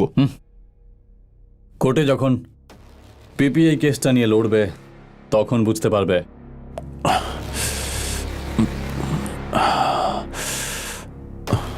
স্যার, তৃতীয় কাজটা বলুন। তৃতীয়, যখন আমাকে কোর্টে হাজির করবে তখন জজ সাহেব আমাকে জুডিশিয়াল ডিমান্ড করবে। ইন্টারোগেশনের পরে পিপির সাথে ওখানে তুমিও থাকবে। ওখানে পিপি কেন আসবে? তোমার লয়ার তো থাকবে। আমি লয়ার অ্যাপয়েন্ট করব না, পিপি আমার লয়ার হবে।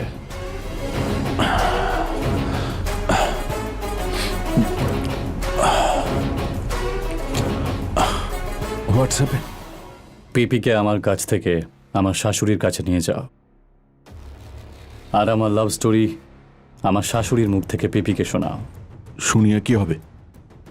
পিপি আমার পক্ষ থেকে কেস লড়বে আর আমাকে বাইরে বের করে আনবে।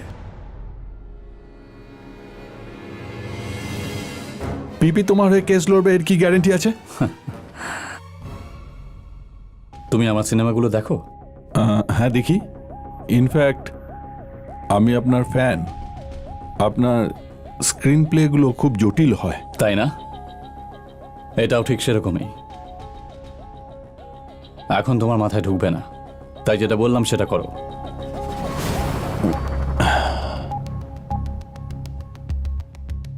$10 কোটি দেবে তো? এতেও কি ডাউট আছে নাকি তোমার?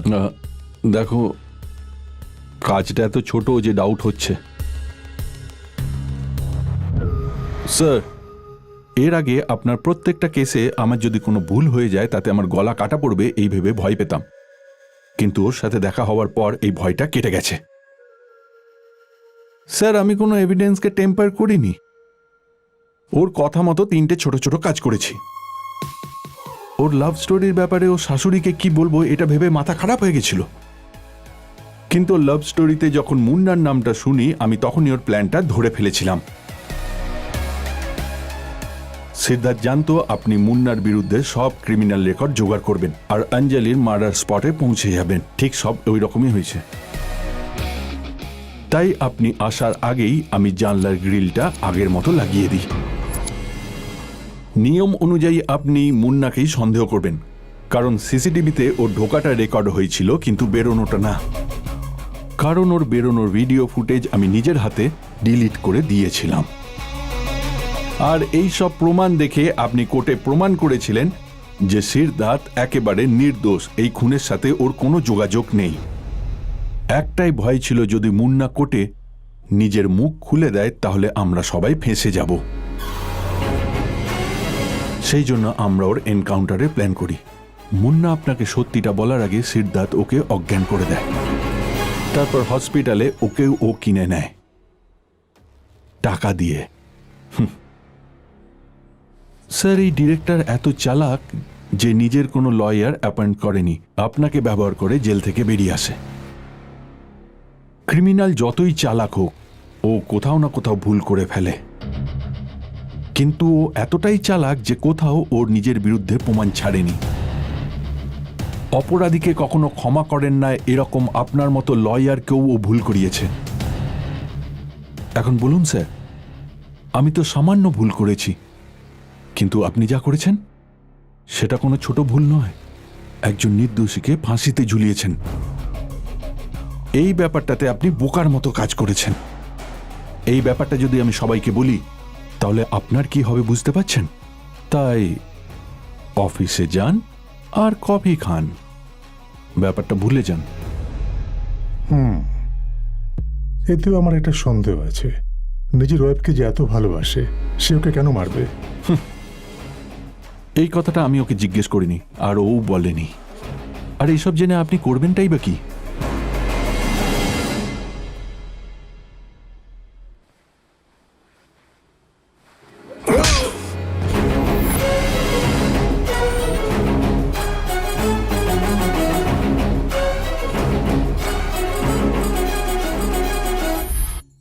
এটা তো ড্যামে sir, loaded gun with silencer তো আমার কাছে। আর্টিস্ট এই গান ব্যবহার করবে। Okay sir. মিস ফায়ার হয়ে পাঁচিলে লাগবে, সে সময় তুমি এটা ব্যবহার করবে, অথেন্টিক লাগবে। ওকে।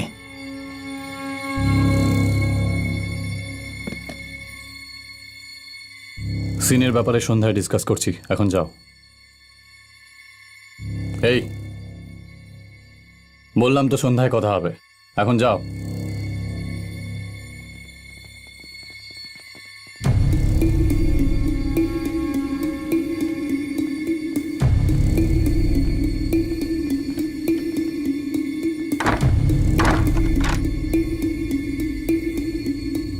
ডিসিপির সাথে দেখা করতে গিয়েছিলেন। একটা কেস হেরে গিয়ে আপনি এত দুঃখ পাচ্ছেন যেন জীবনে সবকিছু হারিয়ে ফেলেছেন। আপনি আমাকে এই কেস থেকে বাঁচিয়ে আমাকে একটা নতুন জীবন দিয়েছেন। গিফট দিয়েছিলাম, সেটা ফিরিয়ে দিলেন। এবার আপনি বলুন না স্যার, কত চাই আপনার? আমি অ্যারেঞ্জ করে দেব। এখন আপনার কাছে আপনার প্রিন্সিপালকে মারা ছাড়া আর কোনো রাস্তা নেই। কারণ যখন একজন অপরাধী জজ সাহেবের সামনে নিজের অপরাধী স্বীকার করে, তখন তাকে কোর্টে এনে কোনো লাভ নেই, আর এরকম কোনো আইনও নেই। আপনার কাছে একটাই অপশন আছে, যতক্ষণ না পর্যন্ত আমি নিজে গিয়ে আমার অপরাধ স্বীকার করছি ততক্ষণ মুন্না বাইরে আসতে পারবে না, আর সেটা কখনো সম্ভব নয়।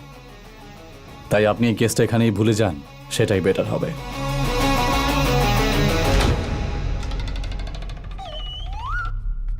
High Siddhartha. Hi sir. Good morning. Morning sir. ইনি কে? নতুন আর্টিস্ট নাকি? হলিউড স্টারের মতো লাগছে। এনাকে নিয়ে আমরা কেলভিনের মতো কমার্শিয়াল ফিল্ম হলিউডের সিনেমা বানাতে পারি। ইনি কি অ্যাক্টিং এ ইন্টারেস্টেড? না sir, he is a honest lawyer. Anjali কেসে উনি তো আমাকে বাঁচিয়েছেন sir. By the way, I am Gogo. সিটকে হলিউডে ইন্ট্রোডিউস আমি করেছিলাম। ওর সাথে একটা ফিল্ম বানানোর জন্য আমি ইন্ডিয়াতে এসেছি। অঞ্জলি মার্ডারের ব্যাপার শুনে আমার খুব কষ্ট হয়েছে। অঞ্জলি আমার মেয়ের মতো ছিল, আর সিদ্ধার্থের ওয়াইফ ছিল। কিন্তু এসব কি হচ্ছে? অঞ্জলিকে যে মার্ডার করেছে তাকে হয় আমি সাজা দেবো, নয় সিদ্ধার্থ। সাজা দিতে কোর্টকে কে বলেছে? আপনি মারলে ক্রিমিনাল হয়ে যাবে। যদি আমি ক্রিমিনাল হয়ে যাই তাতে কার কেসে যাবে? আপনাদের মতো উকিলকে টাকা দিয়ে কেস লড়ে আমি বাইরে এসে যাব। ক্রিমিনাল দেখলেই মারবেন? জিজ্ঞাসা করছেন মারবো নাকি? একবার তার নাম বলুন, এখনই উড়িয়ে দেবো। ক্রিমিনাল সামনে দাঁড়িয়ে আছে, ওকে মেরে কেন ফেলছেন না?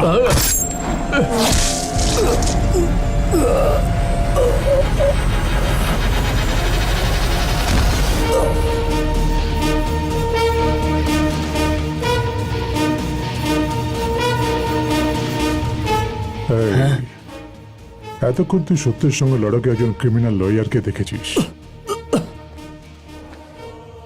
কিন্তু এই মুহূর্ত থেকেই 360 ডিগ্রি তোকে মৃত্যুর সঙ্গে দেখা করানো একজন ক্রিমিনালকেই দেখতে পাবি। এতক্ষণ আমি শুধু লাইভ গেমই খেলছিলাম, এখন থেকে ডেথ গেম খেলবো। তোকে আজই নরকে পাঠাবো আর তুই নিজে তো নিজের অপরাধ স্বীকার করবি। এই খেলাটা তুই শুরু করেছিলি না, দেখিস এটার শেষ আমি করব।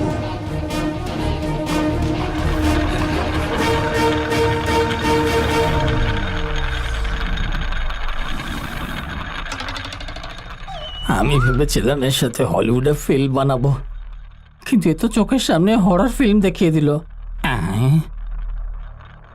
কি বুঝলেন আপনি? অঞ্জলিকে তুমি খুন করেছো, তারপর অন্য কাউকে ফাঁসিয়ে তুমি বাইরে এসেছো, এটা আমি বুঝতে পেরেছি।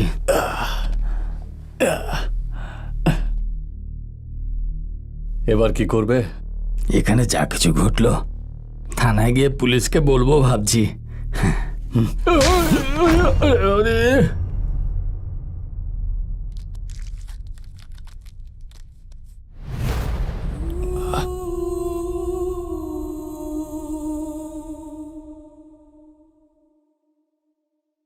মেরে ফেলো একে।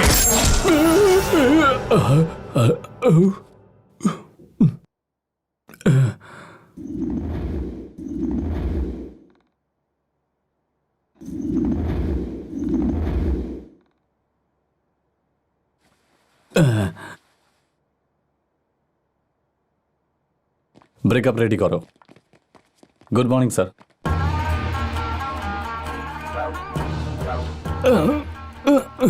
কি হয়েছে স্যার? তোমার তো হসপিটালে আইসিইউতে থাকা ছিল, তুমি বাড়িতে কি করছো? আইসিইউতে? কিন্তু কেন? হ্যালো, বডিতে বুলেট লেগেছে, সেপটিক হতে পারে, ইয়ার কি ভেবো না এটাকে। হসপিটাল, শরীর, বুলেট এসব কি বলছেন ইনি? ওটাই তো বলছি। ওই লয়ার এখানে এসে সিদ্ধার্থের উপর গুলি চালিয়েছিল, বুলেট এখানে লেগেছিল। স্যার, আমাদের ডাইরেক্টরকে উনি তো বাঁচিয়েছিলেন, উনি কেন গুলি করবেন স্যার? জিজ্ঞাসা করছিস গুলি কেন করবে? দেখ দেখ এখানে, দেখ এখানে। কোথায় স্যার?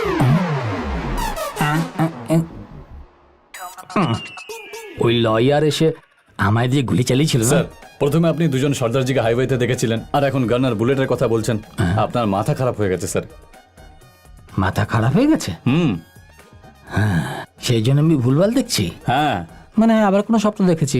অবশ্যই স্বপ্ন ছিল। আপনি তাড়াতাড়ি রেডি হয়ে যান, আমি গাড়ি পাঠাচ্ছি, লোকেশনে যেতে হবে।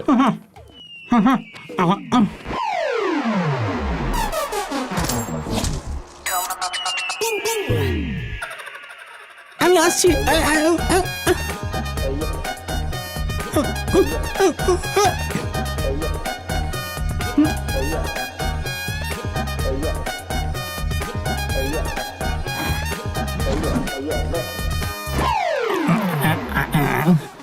এসব কি চলছে? আমার মুখে কেন ব্যথা হচ্ছে? ও কোনো জাদু টুনা করলো নাকি? আমার কিছুই মাথায় ঢুকছে না। বুলেট লেগেছে কিন্তু না, এইসব কি হচ্ছে? এসব ছাড়ো, যা হবে পরে দেখা যাবে।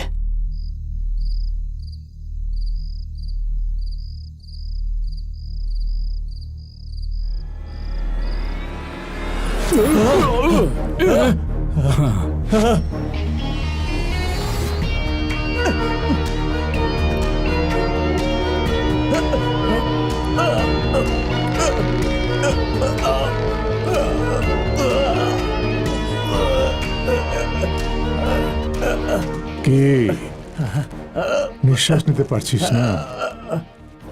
বলেছিলাম না আমি তোকে 360 ডিগ্রি মৃত্যু দেখাবো, সেই জন্য ডিসিপি এখানে সিকিউরিটি লাগিয়েছে না? শুধু তোর বাড়িতে কাজ করা লোকজন নয়, এখানে যারা সিকিউরিটিতে আছে তারাও আমার লোক। জানলা দিয়ে ভেতরে আসার কথাটা তুই আমাকে ডাইভার্ট করেছিলি, এবার তুই ভেতরে আসার রাস্তা দেখালি। ওই দিন তুই মুন্নার বাইরে যাওয়ার ভিডিও ডিলিট করেছিস, কিন্তু আমি ওই ডিসিটির মতো আমার এন্ট্রি আর এক্সিট দুটোই ডিলিট করে দেব।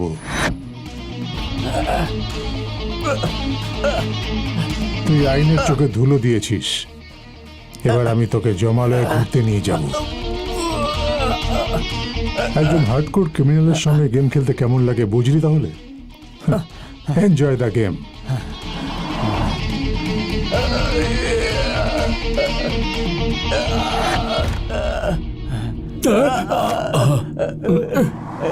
এর আবার কি হলো? উপরে চড়ে ডাম্পিং জাম্পিং কেন করছে? ড্রিঙ্ক করে হ্যাংওভার হওয়া তো বুঝি, কিন্তু পাখার সাথে হ্যাং কেন করছো? তুমি অ্যাক্টিং দারুণ করো। তুমি কি ভাবছিলে, হ্যাঁ, যে আমি তোমার নাটক বুঝতে পারবো না? এসব আবার কি? কেউ দরজা কেন পেটাচ্ছে? হ্যাঁ, শুনতে পাচ্ছ? ওই লয়ারই হবে হয়তো। ও কোনো সাধারণ মানুষ নয়। দরজা আরে খুলুন, কোনো স্যার। টাইম সেন্স নেই, যখন কিছু চলে আসে। স্যার দরজাটা খুলুন। আরে খুলছি রে বাবা, দরজা ভেঙে ফেলবে নাকি? স্যার ভেতরে আছেন? তোমরা এখানে? স্যার তো আমাদের ডাকলেন। আরে আমি ভাবলাম ওই দাড়ি গোপালা লয়ার এসেছে, তোমাদের কেন ডাকবে? ঠিক আছে স্যার, বেডরুমে এই চলো যাও। সবাই। স্যার স্যার এটা কি করছেন? স্যার এই সবাই এসো। স্যার স্যার আরে কেউ জল নিয়ে এসো। এসব আপনি কি করতে যাচ্ছিলেন স্যার? আপনি এত বড় একজন ডাইরেক্টর। আরে বাহ, এটা দারুণ ব্যাপার। তুমিও ভালো অ্যাক্টিং করো, হ্যাঁ? এমন মনে হচ্ছে যেন সত্যিকারের ফাঁসি লাগিয়েছে আর তোমরা সবাইকে বাঁচাতে এসেছো। Super acting. কিন্তু সবাই ব্রেনলেস, শুধুমাত্র সিক্স প্যাকস বানিয়ে অ্যাক্টিং করে। আরে কি ভাবছো? মারলে আমাকে? এ তো স্বপ্ন নয়, সত্যিকারের মারলে দেখছি। হ্যাঁ, তুমি আমাকে মারলে কেন? এটা স্বপ্ন ছিল না, এটা বাস্তব। সত্যি ঘটনা? ঠিক আছে, মেনে নিয়েছি, মানছি যে তুমি আমাকে মেরেছো। কিন্তু তুমি ফাঁসি লাগিয়েছিলে কেন? তোমার মাথা খারাপ হয়ে গেছিল নাকি? তুমি একজন খ্যাতনামা ডিরেক্টর, তোমার ভবিষ্যৎ খুব উজ্জ্বল। অঞ্জলির জন্য আমি কি করছি কিচ্ছু বুঝতে পারছি না। নিজের থেকে বাঁচার জন্য এই সিকিউরিটি লাগিয়েছি। সরি সিদ্ধু, আমি তোমাকে ভুল বুঝেছিলাম। কনফিউশনে তোমাকে যা খুশি তাই বলে দিয়েছি। স্যার আপনি শুতে যান। হ্যাঁ, শুয়ে পড়ছি। শুতেই তো যাচ্ছিলাম আমি। কোনটা সত্যি আর কোনটা স্বপ্ন কিছুই বুঝতে পারছি না। আসছি, রেস্ট নাও। শুধু তোর বাড়িতে কাজ করার লোকজনই নয়, এখানকার সিকিউরিটি লোকজনও আমার লোক। লোকেশনে আর্টিস্ট ছাড়া যেন আর কেউ না থাকে। Okay sir. বাইরের কাউকে অ্যালাউ করবে না। ঠিক আছে স্যার। শুটিং কোথায় দাদা, হচ্ছে? juice খাও। এসব লাগবে না। দাদা খেয়ে নাও এই না। বললাম না আমার লাগবে না। সকাল থেকে কিছুই খায়নি দাদা। কি দাদা? দাদা কে তোমার দাদা? হ্যাঁ, কি মিশেছো এর মধ্যে? নিজের সীমার মধ্যে থাকো।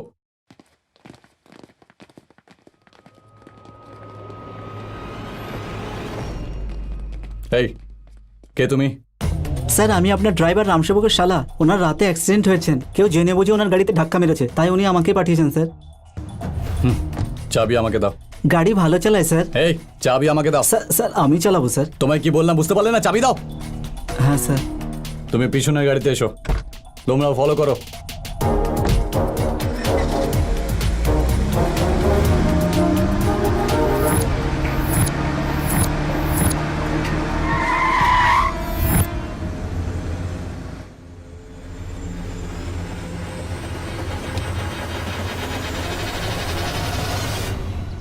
স্যার আজ এত ডিস্টার্ব কেন? আপনাদের হুমকি দেওয়ার জন্য গুন্ডা লোক ভেতরে আসে। Okay sir. যেই ওরা জমির ভেতরে আসবে আপনারা গান পয়েন্টের দিকে মুভ ঠিক করবে। আছে, স্যার। বোঝা গেল? যেটা বললাম মনে রেখো, অ্যাগ্রেসিভ হ্যাঁ স্যার। থাকবে জানো। হ্যাঁ হয়ে যাবে স্যার। হবে না? ঠিক আছে। আচ্ছা।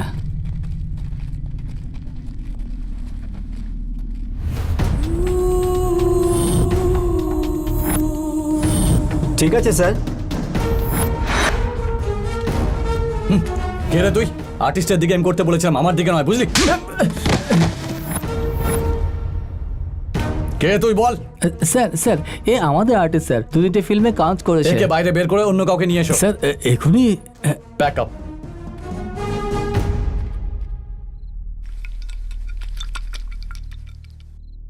তোমার হাত কাঁপছে কেন? যদি তুমি কিছু না করে থাকো তাহলে তোমার হাত কাঁপছে কেন? তুমি এর মধ্যে বিষ মিশিয়েছো। আমি বিষ মেশাবো কেন দাদা? তুমি যদি কিছু না করে থাকো তাহলে আমাকে দেখে ভয় পাচ্ছ কেন?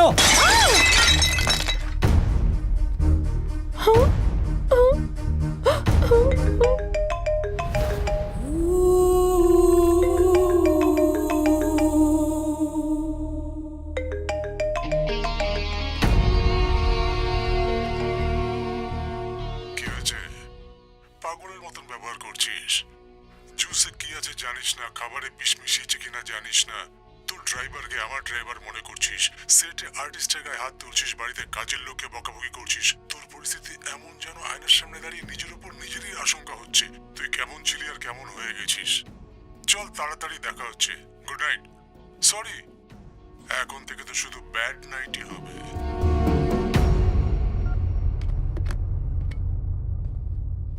স্যার, আপনার সাথে বহু বছর ধরে অ্যাজ এ কোঅর্ডিনেটর কাজ করছি, কিন্তু আজ প্রথমবার আপনার এরূপ দেখছি। আজ আপনার প্যাক আপ করতে প্রডিউসারের 75 লক্ষ টাকা লোকসান হয়েছে স্যার। আপনার জন্য তেনালি নাইডু স্যারের খুব খারাপ লেগেছে স্যার। ওনার হার্ট অ্যাটাক হয়েছে আর হাসপাতালে অ্যাডমিট করা হয়েছে। লোকেশনে শুধু আর্টিস্ট নয়, সত্যি বলতে পুরো ডাইরেকশন ডিপার্টমেন্টও ভয় পেতে শুরু করেছে। ওরা সবাই কাজ ছেড়ে দিতে চাইছে। আমার কথা ছেড়ে দিন স্যার, এই মেয়েটাকে আপনি নিজের বোন মনে করেন, আজ আপনি তাকে বকছিলেন। আমি আপনার শুভাকাঙ্ক্ষী, এই জন্য আমি আপনাকে বলছি স্যার, যদি আমি কোনো অন্যায় করে থাকি তাহলে আমাকে ক্ষমা করে দিন। আমি আপনার সাথে আছি।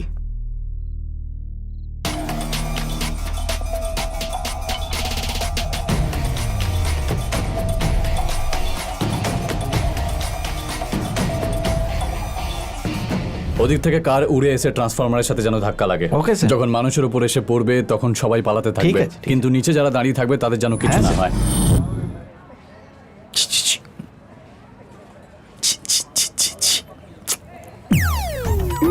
তোমার নাম কি? বন্দনা স্যার। ও ভেরি গুড, বন্দনা, মোস্ট ইন্টেলিজেন্ট গার্ল। তুমি বলিউডে কতদিন থাকবে? তুমি আমার সাথে হলিউডে চলো। হ্যাঁ, ওখানে আমার একটা বিশাল বাংলো আছে, পুরো দারুণ সি ভিউ। ওখানে আমরা মাছ ধরতে পারি। You love fishing? ও ইউ লাভ ফিশিং, দারুণ ব্যাপার। হায় সিদ্ধার্থ,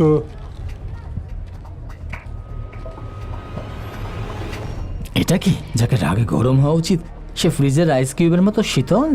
তুমি গিয়ে শট রেডি করো। Come on guys, come on. Action sequence shoot করছো, কিন্তু সিকোয়েন্স তুমি ডিজাইন করোনি, আমি করেছি। সেটা আমি। তোমার ডিরেকশনে যে গাড়িটা যাবে, আমার বলা ডিরেকশন অনুযায়ী সোজা এসে তোমার ওপর যদি পড়ে, এখানে দাঁড়িয়ে থাকা পাবলিকই নয়, পুরো শহরের পাবলিক কিছুই বুঝতে পারবে না। একেই বলে শর্ট ইম্প্যাক্ট। কেমন লাগলো আমার এই প্ল্যানিং আর প্লটিং? এবার তোমার কাছে শুধু 3টে রাস্তা আছে। এক, সত্যিটা বলে দাও, তুই প্যাক আপ করে এখান থেকে চলে যাও। আর 3, মৃত্যুর ভয় না পেয়ে অ্যাকশন করো। আমার শটের জন্য আমি তৈরি, তোমার শটের জন্য তুমি রেডি? All the best.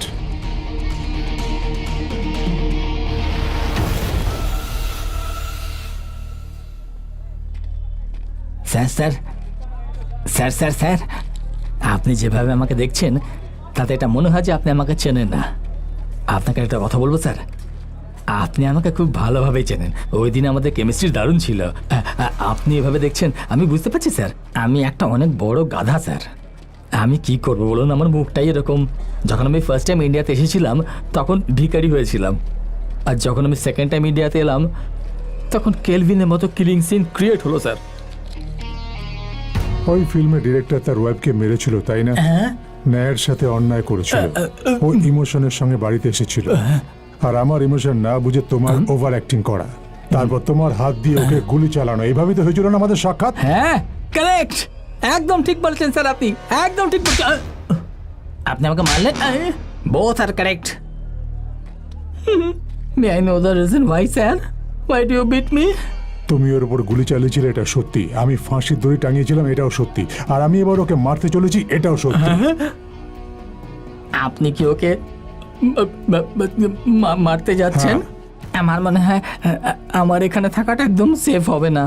শুধু এখানেই নয়, তুমি ইন্ডিয়ার কোথাও থাকার কথা ভেবো না, বেরিয়ে যাও।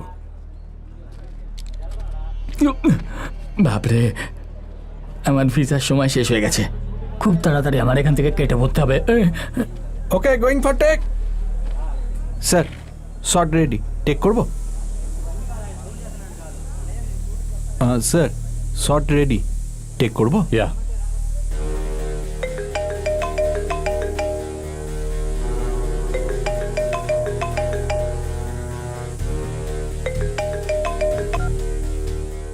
কি রে, টেক করার জন্য তৈরি আছিস তো? এদিক ওদিক কি দেখছিস? পেছন ঘুরে দেখ, তোর পেছনে আমি জমদূত হয়ে দাঁড়িয়ে আছি।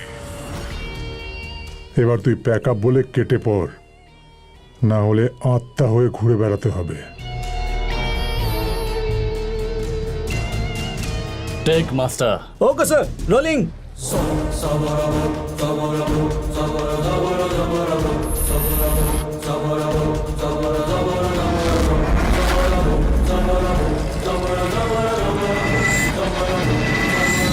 অ্যাকশন!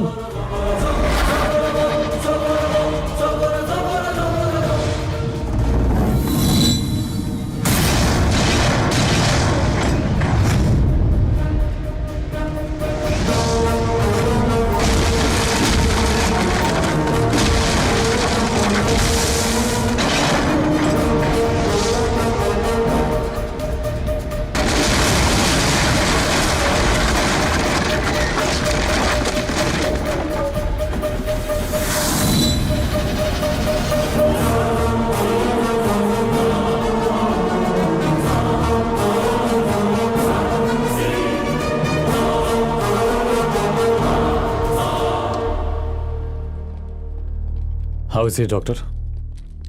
সরি, ওনার জীবনের কোনো ঝুঁকি নেই।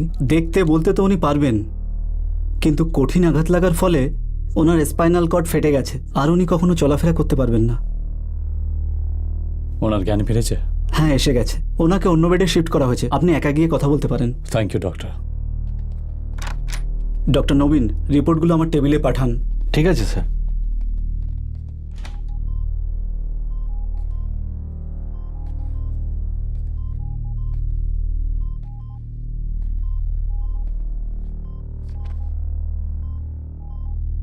এসব করার কি দরকার ছিল?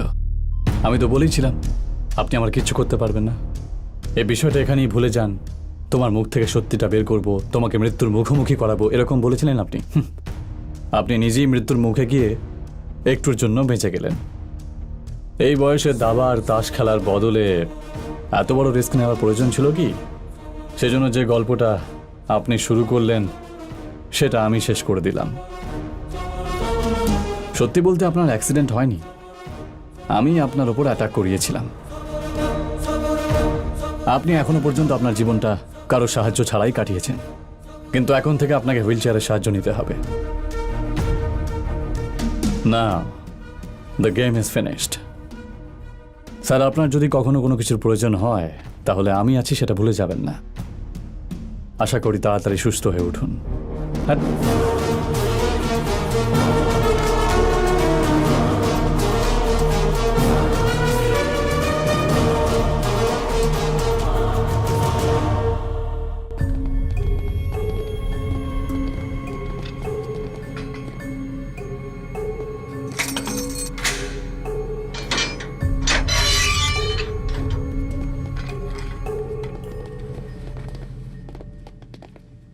ডক্টর তোমার বিপি চেক করবে।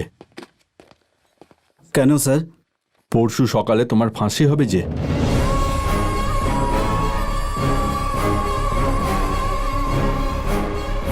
তোমার শেষ কোনো ইচ্ছা থাকলে বলো।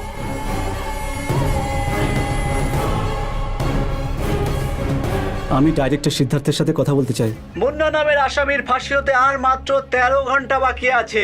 আপনাদের জানিয়ে রাখি, মুন্না তার অন্তিম ইচ্ছা অনুযায়ী একবার বিখ্যাত ডাইরেক্টর সিদ্ধার্থ বাবুর সাথে দেখা করতে চেয়েছেন। মুন্নার শেষ ইচ্ছার খবর ডাইরেক্টর সিদ্ধার্থকে জানানো হয়েছে। এবার দেখা যাক কি ঘটে। মুন্নার ফাঁসি হওয়ার আগে সিদ্ধার্থ তার সাথে দেখা করবে না করবে না মুন্না কি সিদ্ধার্থ বাবুর সঙ্গে দেখা করতে পারবে?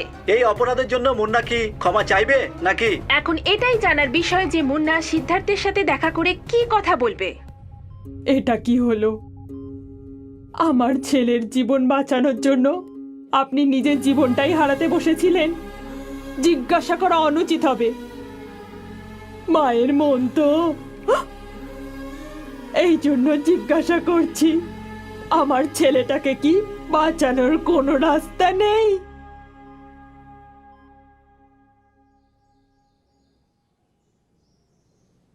তুমি বাইরে যাও। কি স্যার, আপনি আমাকে সারপ্রাইজ দিতে এসেছেন? মনে হচ্ছে রাস্তা ভুলে গেছেন। আর কোনো রাস্তা খুঁজে পাইনি। ন্যায়কে বাঁচানোর জন্য এটা আমার অন্তিম প্রয়াস।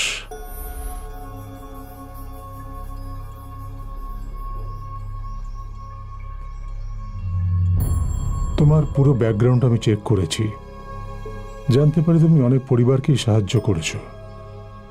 এমনিতে তুমি তো ক্রিমিনাল নও।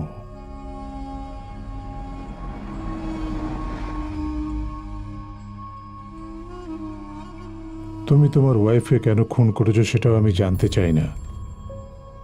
আমি তোমাকে একটাই রিকোয়েস্ট করব, সত্যিটা স্বীকার করে নাও, ন্যায়কে বাঁচাও, আর সেই ন্যায় তোমাকে বাঁচাবে। এরকম করলে তুমি দুটো প্রাণ বাঁচানোর মধ্যে একজন হবে, একজন মায়ের মন শান্তি পাবে। নিজেকে বাঁচানোর জন্য একজন নিরপরাধীকে তুমি ফাঁসিয়েছ। লোক টাকার লোভে তো কারো প্রপার্টি লুট করে নেয়, কিন্তু তুমি তো একজনের নির্দোষ জীবন লুট করে নিলে। তুমি সবার ভালো চাও, কিন্তু এটা তোমার ভুল মনে হচ্ছে না?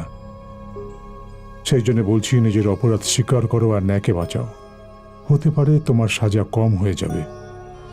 আমি এই জন্য এসব করিনি যে তুমি আমাকে চিট করেছো। দুঃখ আমার এটা ভেবে যে তুমি একজন নিরপরাধীকে ফাঁসিয়েছো। এই জন্য তোমার সঙ্গে এরকম ব্যবহার করেছি। I am sorry. লাস্ট আর ফাইনাল রিকোয়েস্ট করছি, একবার মানবিকতার চোখ দিয়ে দেখো সিদ্ধার্থ, প্লিজ।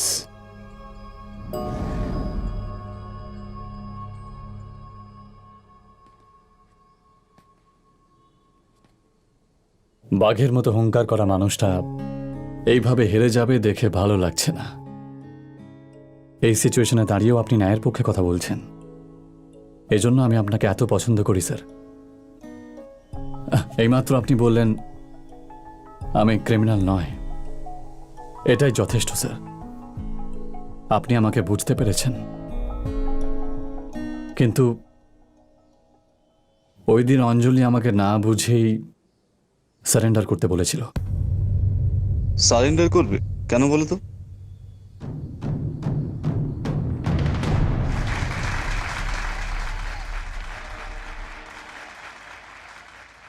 সিদ্ধার্থ সেই খ্যাতনামা ফিল্ম ডাইরেক্টর যে হাঁটতে জানে না। উনি সেই মানুষ যে একাই পুরো টলিউড ইন্ডাস্ট্রিকে চালাতে পারেন। এত ছোট বয়সে বাংলা ফিল্মকে ইন্টারন্যাশনাল লেভেল পর্যন্ত পৌঁছানোর ক্ষমতা রেখেছেন। কি হলো, নিজে থেকেই হাততালি দিচ্ছ? কিছু না। মানে আমার স্টেজে হওয়া প্রশংসা মনে করে তুমি হাততালি দিচ্ছ, তাই না? তুমি মনের কথা কিভাবে জানলে? I M A director baby. না, তুমি বেশি খেয়েছো। যদি কোথাও পুলিশ ধরে ফেলে তোমার ইমেজ খারাপ হয়ে যাবে। কিচ্ছু হবে না।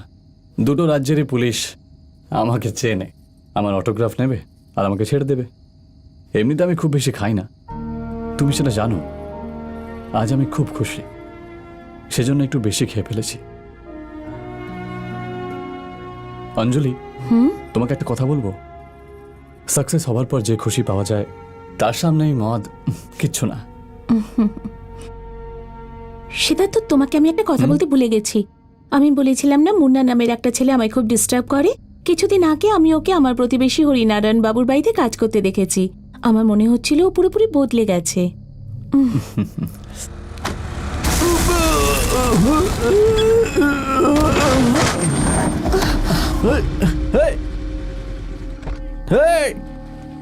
তুই কোন রাজার বেটা রে? হ্যাঁ, দেখে সিগারেট ফেলতে পারিস না? হ্যাঁ, তোর জন্য এখন আমি মরে যেতাম, মেরে তোর মুখ ভেঙে দেবো। হ্যাঁ, জানোয়ার কোথাকারে সিগারেট খাচ্ছে, বড় লোকই দেখাচ্ছে। মেয়ের সাথে থাকলে নিজেকে হিরো মনে হয় না? প্লিজ প্লিজ ওকে ছেড়ে দিন। আপনি যদি জানতে পারেন উনি কে, তাহলে ও যেই হোক আমার কি? উনি সাধারণ লোক নন, উনি ফিল্ম ডিরেক্টর সিদ্ধার্থ।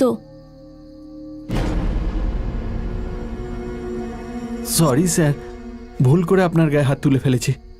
আপনার সব ফিল্ম আমি দেখি, আপনাকে খুব সম্মান করি। যা হয়ে গেছে ভুল হয়ে গেছে স্যার, প্লিজ আমাকে ক্ষমা করে দিন। ম্যাডাম, আপনিও আমাকে ক্ষমা করে দিন। সিদ্ধার্থ, সিদ্ধার্থ, চলো এবার, চলো।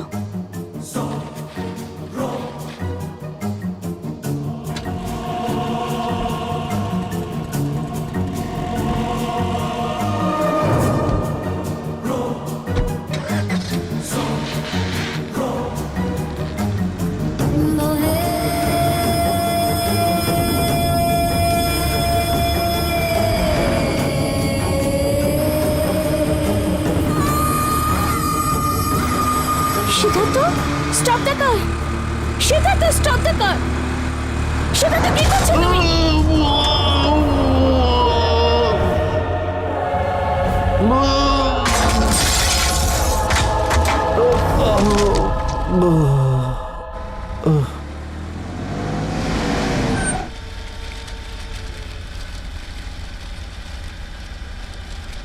সরি।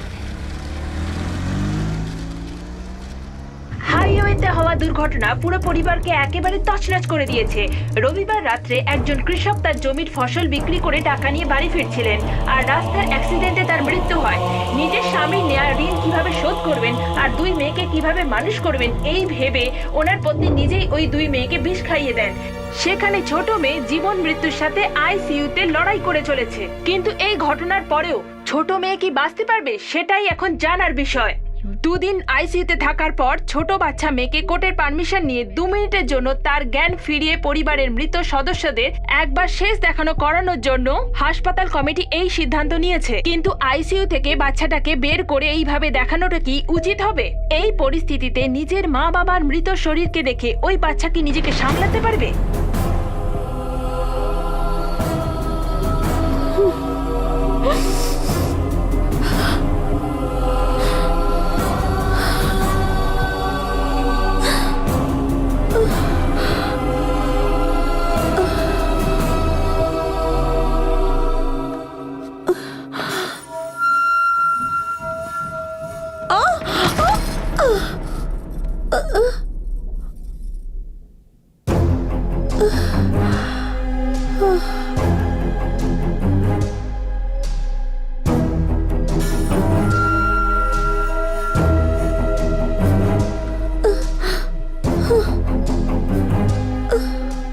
এইভাবে আমাকে কিছু না বলে কোথায় যাচ্ছিলে অঞ্জলি?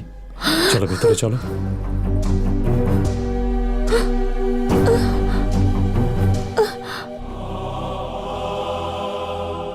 এইভাবে আমাকে দেখো না অঞ্জলি, আমি সামলাতে পারবো না।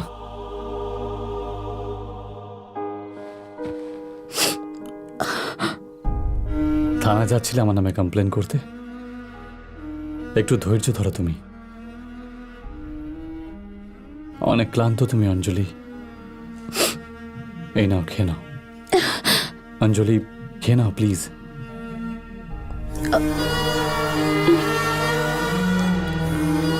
তুমি চাও যে আমি স্যারেন্ডার করে দিই? এই জন্য তুমি নিজেকে 2 দিন ধরে ঘরের মধ্যে আটকে রেখেছো আর ভেতর থেকে দরজা বন্ধ করে রেখেছো।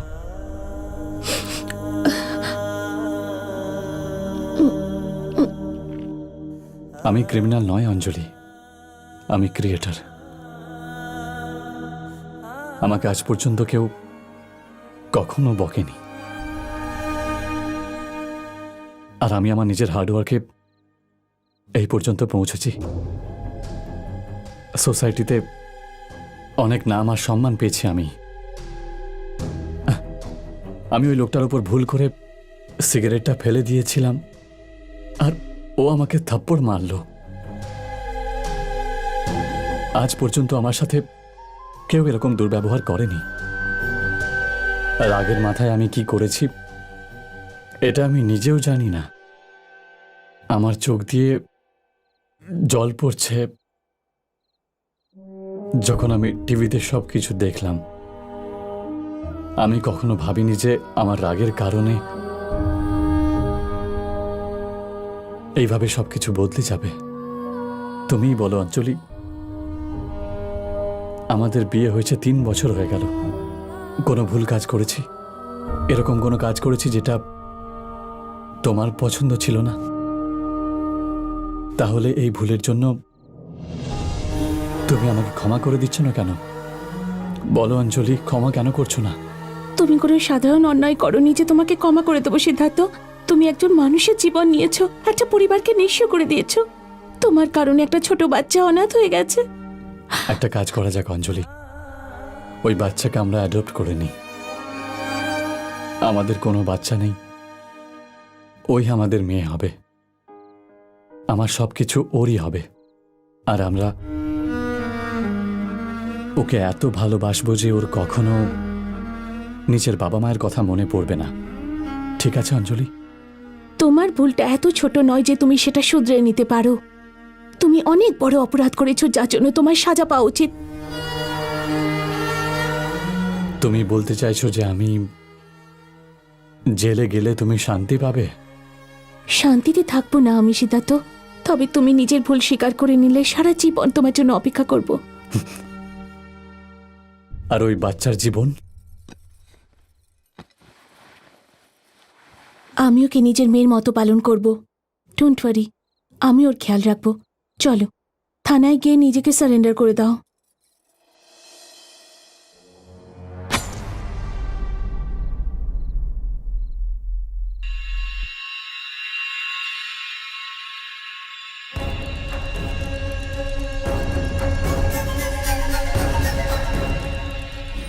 এভাবে কি দেখছো?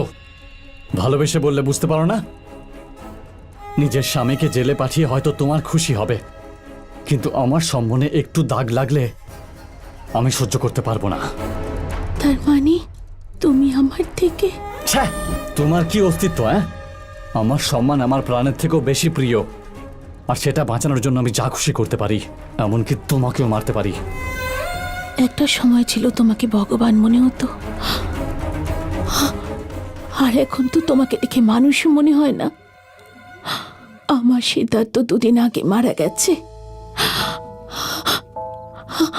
একজন ক্রিমিনালের সাথে সংসার করার কথা ভেবে আমার ভয় লাগছিল,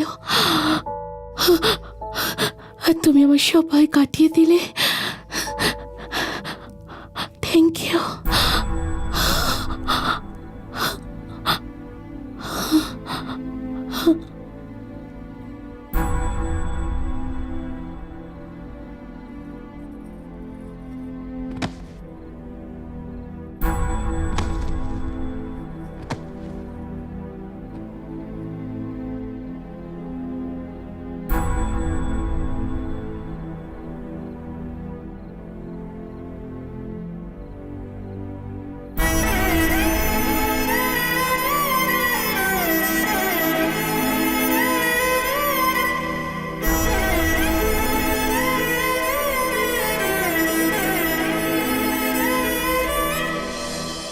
সেদিন আমি রাগের মাথায় কৃষ্ণকে মেরে ফেলি, আর তারপর নিজের সম্মান বাঁচানোর জন্য অঞ্জলিকে মেরে ফেলি। সেই সম্মানের জন্যই নিজের ভুলকে কখনো শোধরাতে পারিনি, আর এত দূর চলে এসেছি। আর এখনো সেই সম্মানকে বাঁচানোর জন্যই ওই মুন্নার সাথে দেখা করতে যাচ্ছি স্যার। এই ইমেজ কমপ্লেক্সকে আপনি রোগ মনে করতে পারেন বা কোনো ডিসঅর্ডার ভাবুন, হ্যাঁ, সেটা আপনার ইচ্ছা। আমি আমার ভুল কখনোই স্বীকার করব না। এই ব্যাপারটা আমাদের দুজনের মধ্যে থাকলেই ভালো হয়। আমাকে যেতে হবে স্যার।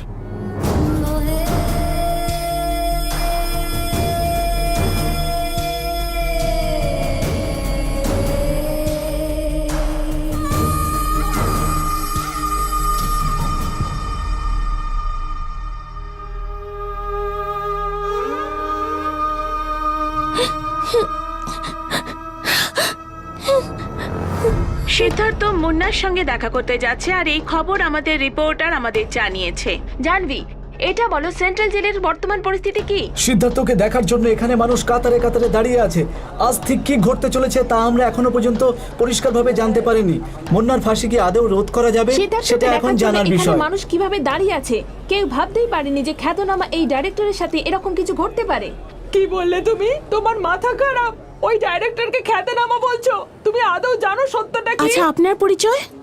আমি ওখানে ভেতরে যার ফাঁসি হবে সেই মুন্নার মা আমি। তুমি ওই ডিরেক্টরের ব্যাপারে কি জানো যে ওকে খ্যাতনামা বলছো? যার কাছে টাকা আছে সেই কি সবসময় ভালো মানুষ হয়? আমাদের মতো লোকেদের সত্যিটা মিথ্যেই হয়ে যায়। অঞ্জলির খুন ওর স্বামী করেছে, আমার ছেলে করেনি। আপনি কিভাবে বলছেন যে মিস্টার সিদ্ধার্থ তার আরে, ওয়াইফকে খুন করেছে? ওই তো খুন করেছে। আমার ছেলে ওর খুন করেনি। ফাঁসির আগে যখন কারো শেষ ইচ্ছা জিজ্ঞাসা করা হয় তখন সে মা বাবার সাথে দেখা করতে চায়, কিন্তু আমার ছেলে ওই ডাইরেক্টরের সাথে দেখা করতে চায়। তুমি বুঝতে পারছো না নাকি? সবাই এখানে পাগল নাকি? স্যার স্যার, আপনি তো জানেন যে আমার ছেলে খুন করেনি। আপনি তো জানেন। আমি আপনার পায়ে পড়ছি স্যার, ওকে বাঁচান স্যার, ওকে বাঁচান, ওকে বাঁচান। আমার ছেলেটাকে বাঁচান, ওকে এইভাবে মরতে দেবেন না স্যার। ওকে বাঁচান, ওকে বাঁচান, ওকে বাঁচান। স্যার, মুন্নার মা বলছে আপনি নিজে আপনার বই খুন করেছেন। প্লিজ পিছনে স্যার, সরে যান। এই সবাই কথাটা জানেন সত্যি? গ্রেট লয়ার বীরেন্দ্র কোর্টে বলেছে যে অঞ্জলির খুন কে করেছে। ছেলের ফাঁসি হয়ে যাওয়ার কারণেই হয়তো ওর মা আবোল তাবোল বকছে। আমি মিডিয়াকে রিকোয়েস্ট করছি যে ব্যাপারটাকে তিল থেকে তাল করবেন না। মুন্না আপনার সাথে কেন দেখা করতে চায় তার কারণ আপনি আমাকে মুন্নার বলতে মায়ের পারেন। ক্যান্সার আছে, তাই হয়তো ও আমার কাছে সাহায্য চায়। আপনি কি ওর সাহায্য করতে পারবেন হ্যাঁ, স্যার? অবশ্যই। স্যার স্যার প্লিজ একটা বাইট দিন sir. Sir please sir, sir, একটু মুন্না কথা কেন বলুন আমাদের সাথে দেখা করতে চাইছে? স্যার শুনুন, স্যার, শুনুন। স্যার আমরা জানতে চাই। Sir, sir, sir please.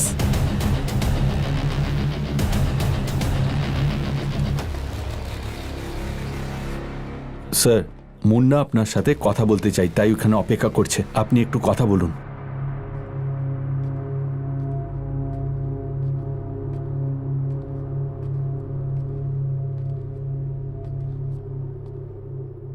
তুমি আমার সঙ্গে কেন দেখা করতে চাও? ওই দিন আমি আমার মাকে বাঁচানোর জন্য আপনার অপরাধ আমি আমার কাঁধে তুলে নিয়েছিলাম। তারপর আমাকে বাঁচানোর জন্য আমার মা আপনার কাছ থেকে নেওয়া সব টাকা ফিরিয়ে দিয়েছেন। আমি আমার মায়ের জন্য যে ত্যাগ করেছি সেটা এখন আর কোনো কাজে আসবে না। এখন আমার মায়ের প্রাণ বেঁচে যাক, সেজন্য আপনি মাকে টাকাগুলো ফেরত দিয়ে দিন স্যার, যেটা আপনাকে ফিরিয়েছিল। ফাঁসিতে চড়ার আগে আপনার সাথে আমার এটাই বলার ছিল, সেজন্য দেখা করতে চেয়েছিলাম। টাকা তো অনেক আছে স্যার, আপনি অপরাধ করলে পার পেয়ে যেতে পারেন। না, যে অপরাধ করে সে কখনো বাঁচতে পারে না।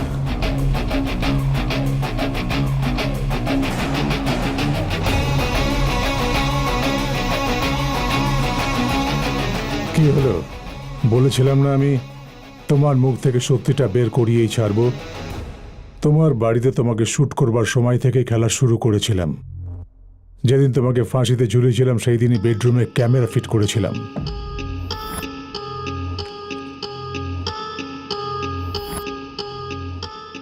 অ্যাক্সিডেন্ট হওয়ার পর ডাক্তারকে দিয়ে মিথ্যে বলেছিলাম। তোমাকে ভরসা দিয়েছিলাম যে আমি আর কোনোদিনও চলাফেরা করতে পারবো না। তারপর তোমার বাড়িতে গিয়ে তোমাকে সেন্টিমেন্টাল করে দিয়েছিলাম।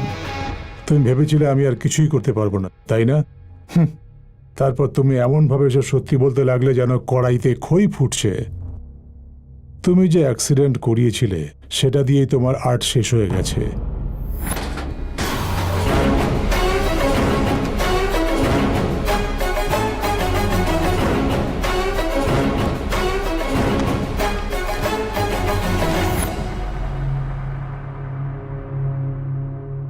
আমি যে ফুটেজ রেকর্ড করেছি তা সরকারের সামনে তুলে ধরেছি।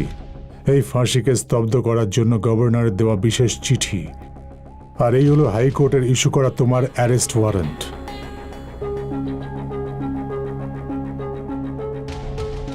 কেমন লাগলো আমার খেলা? খুব ভালো প্ল্যান ছিল স্যার। তোমার থেকেও জটিল। নিজের সম্মান বাঁচানোর জন্য তুমি ক্রাইম করেছো। ন্যায়ের পক্ষে লড়াকু ক্রিমিনাল লয়ারকে ক্রাইম করেও ন্যায়কে বাঁচানো তুমি আমাকে শিখিয়েছো। আচ্ছা, আপনার মনে হয় যে এই খেলাতে আপনি জিতেছেন? তার মানে আপনি শুধু ন্যায়কে বাঁচিয়েছেন স্যার। আপনি সবসময় একটা কথা বলতেন না যে আপনি 360 ডিগ্রিতে মৃত্যুকে আমার মুখোমুখি করাবেন? আমি সেটা হতে দিইনি স্যার। ওই মৃত্যুকে আমি আমার প্যান্টের পকেটে নিয়ে ঘুরি স্যার। আমি বেঁচে থাকতে আমার সম্মানে কেউ দাগ লাগাতে পারবে না।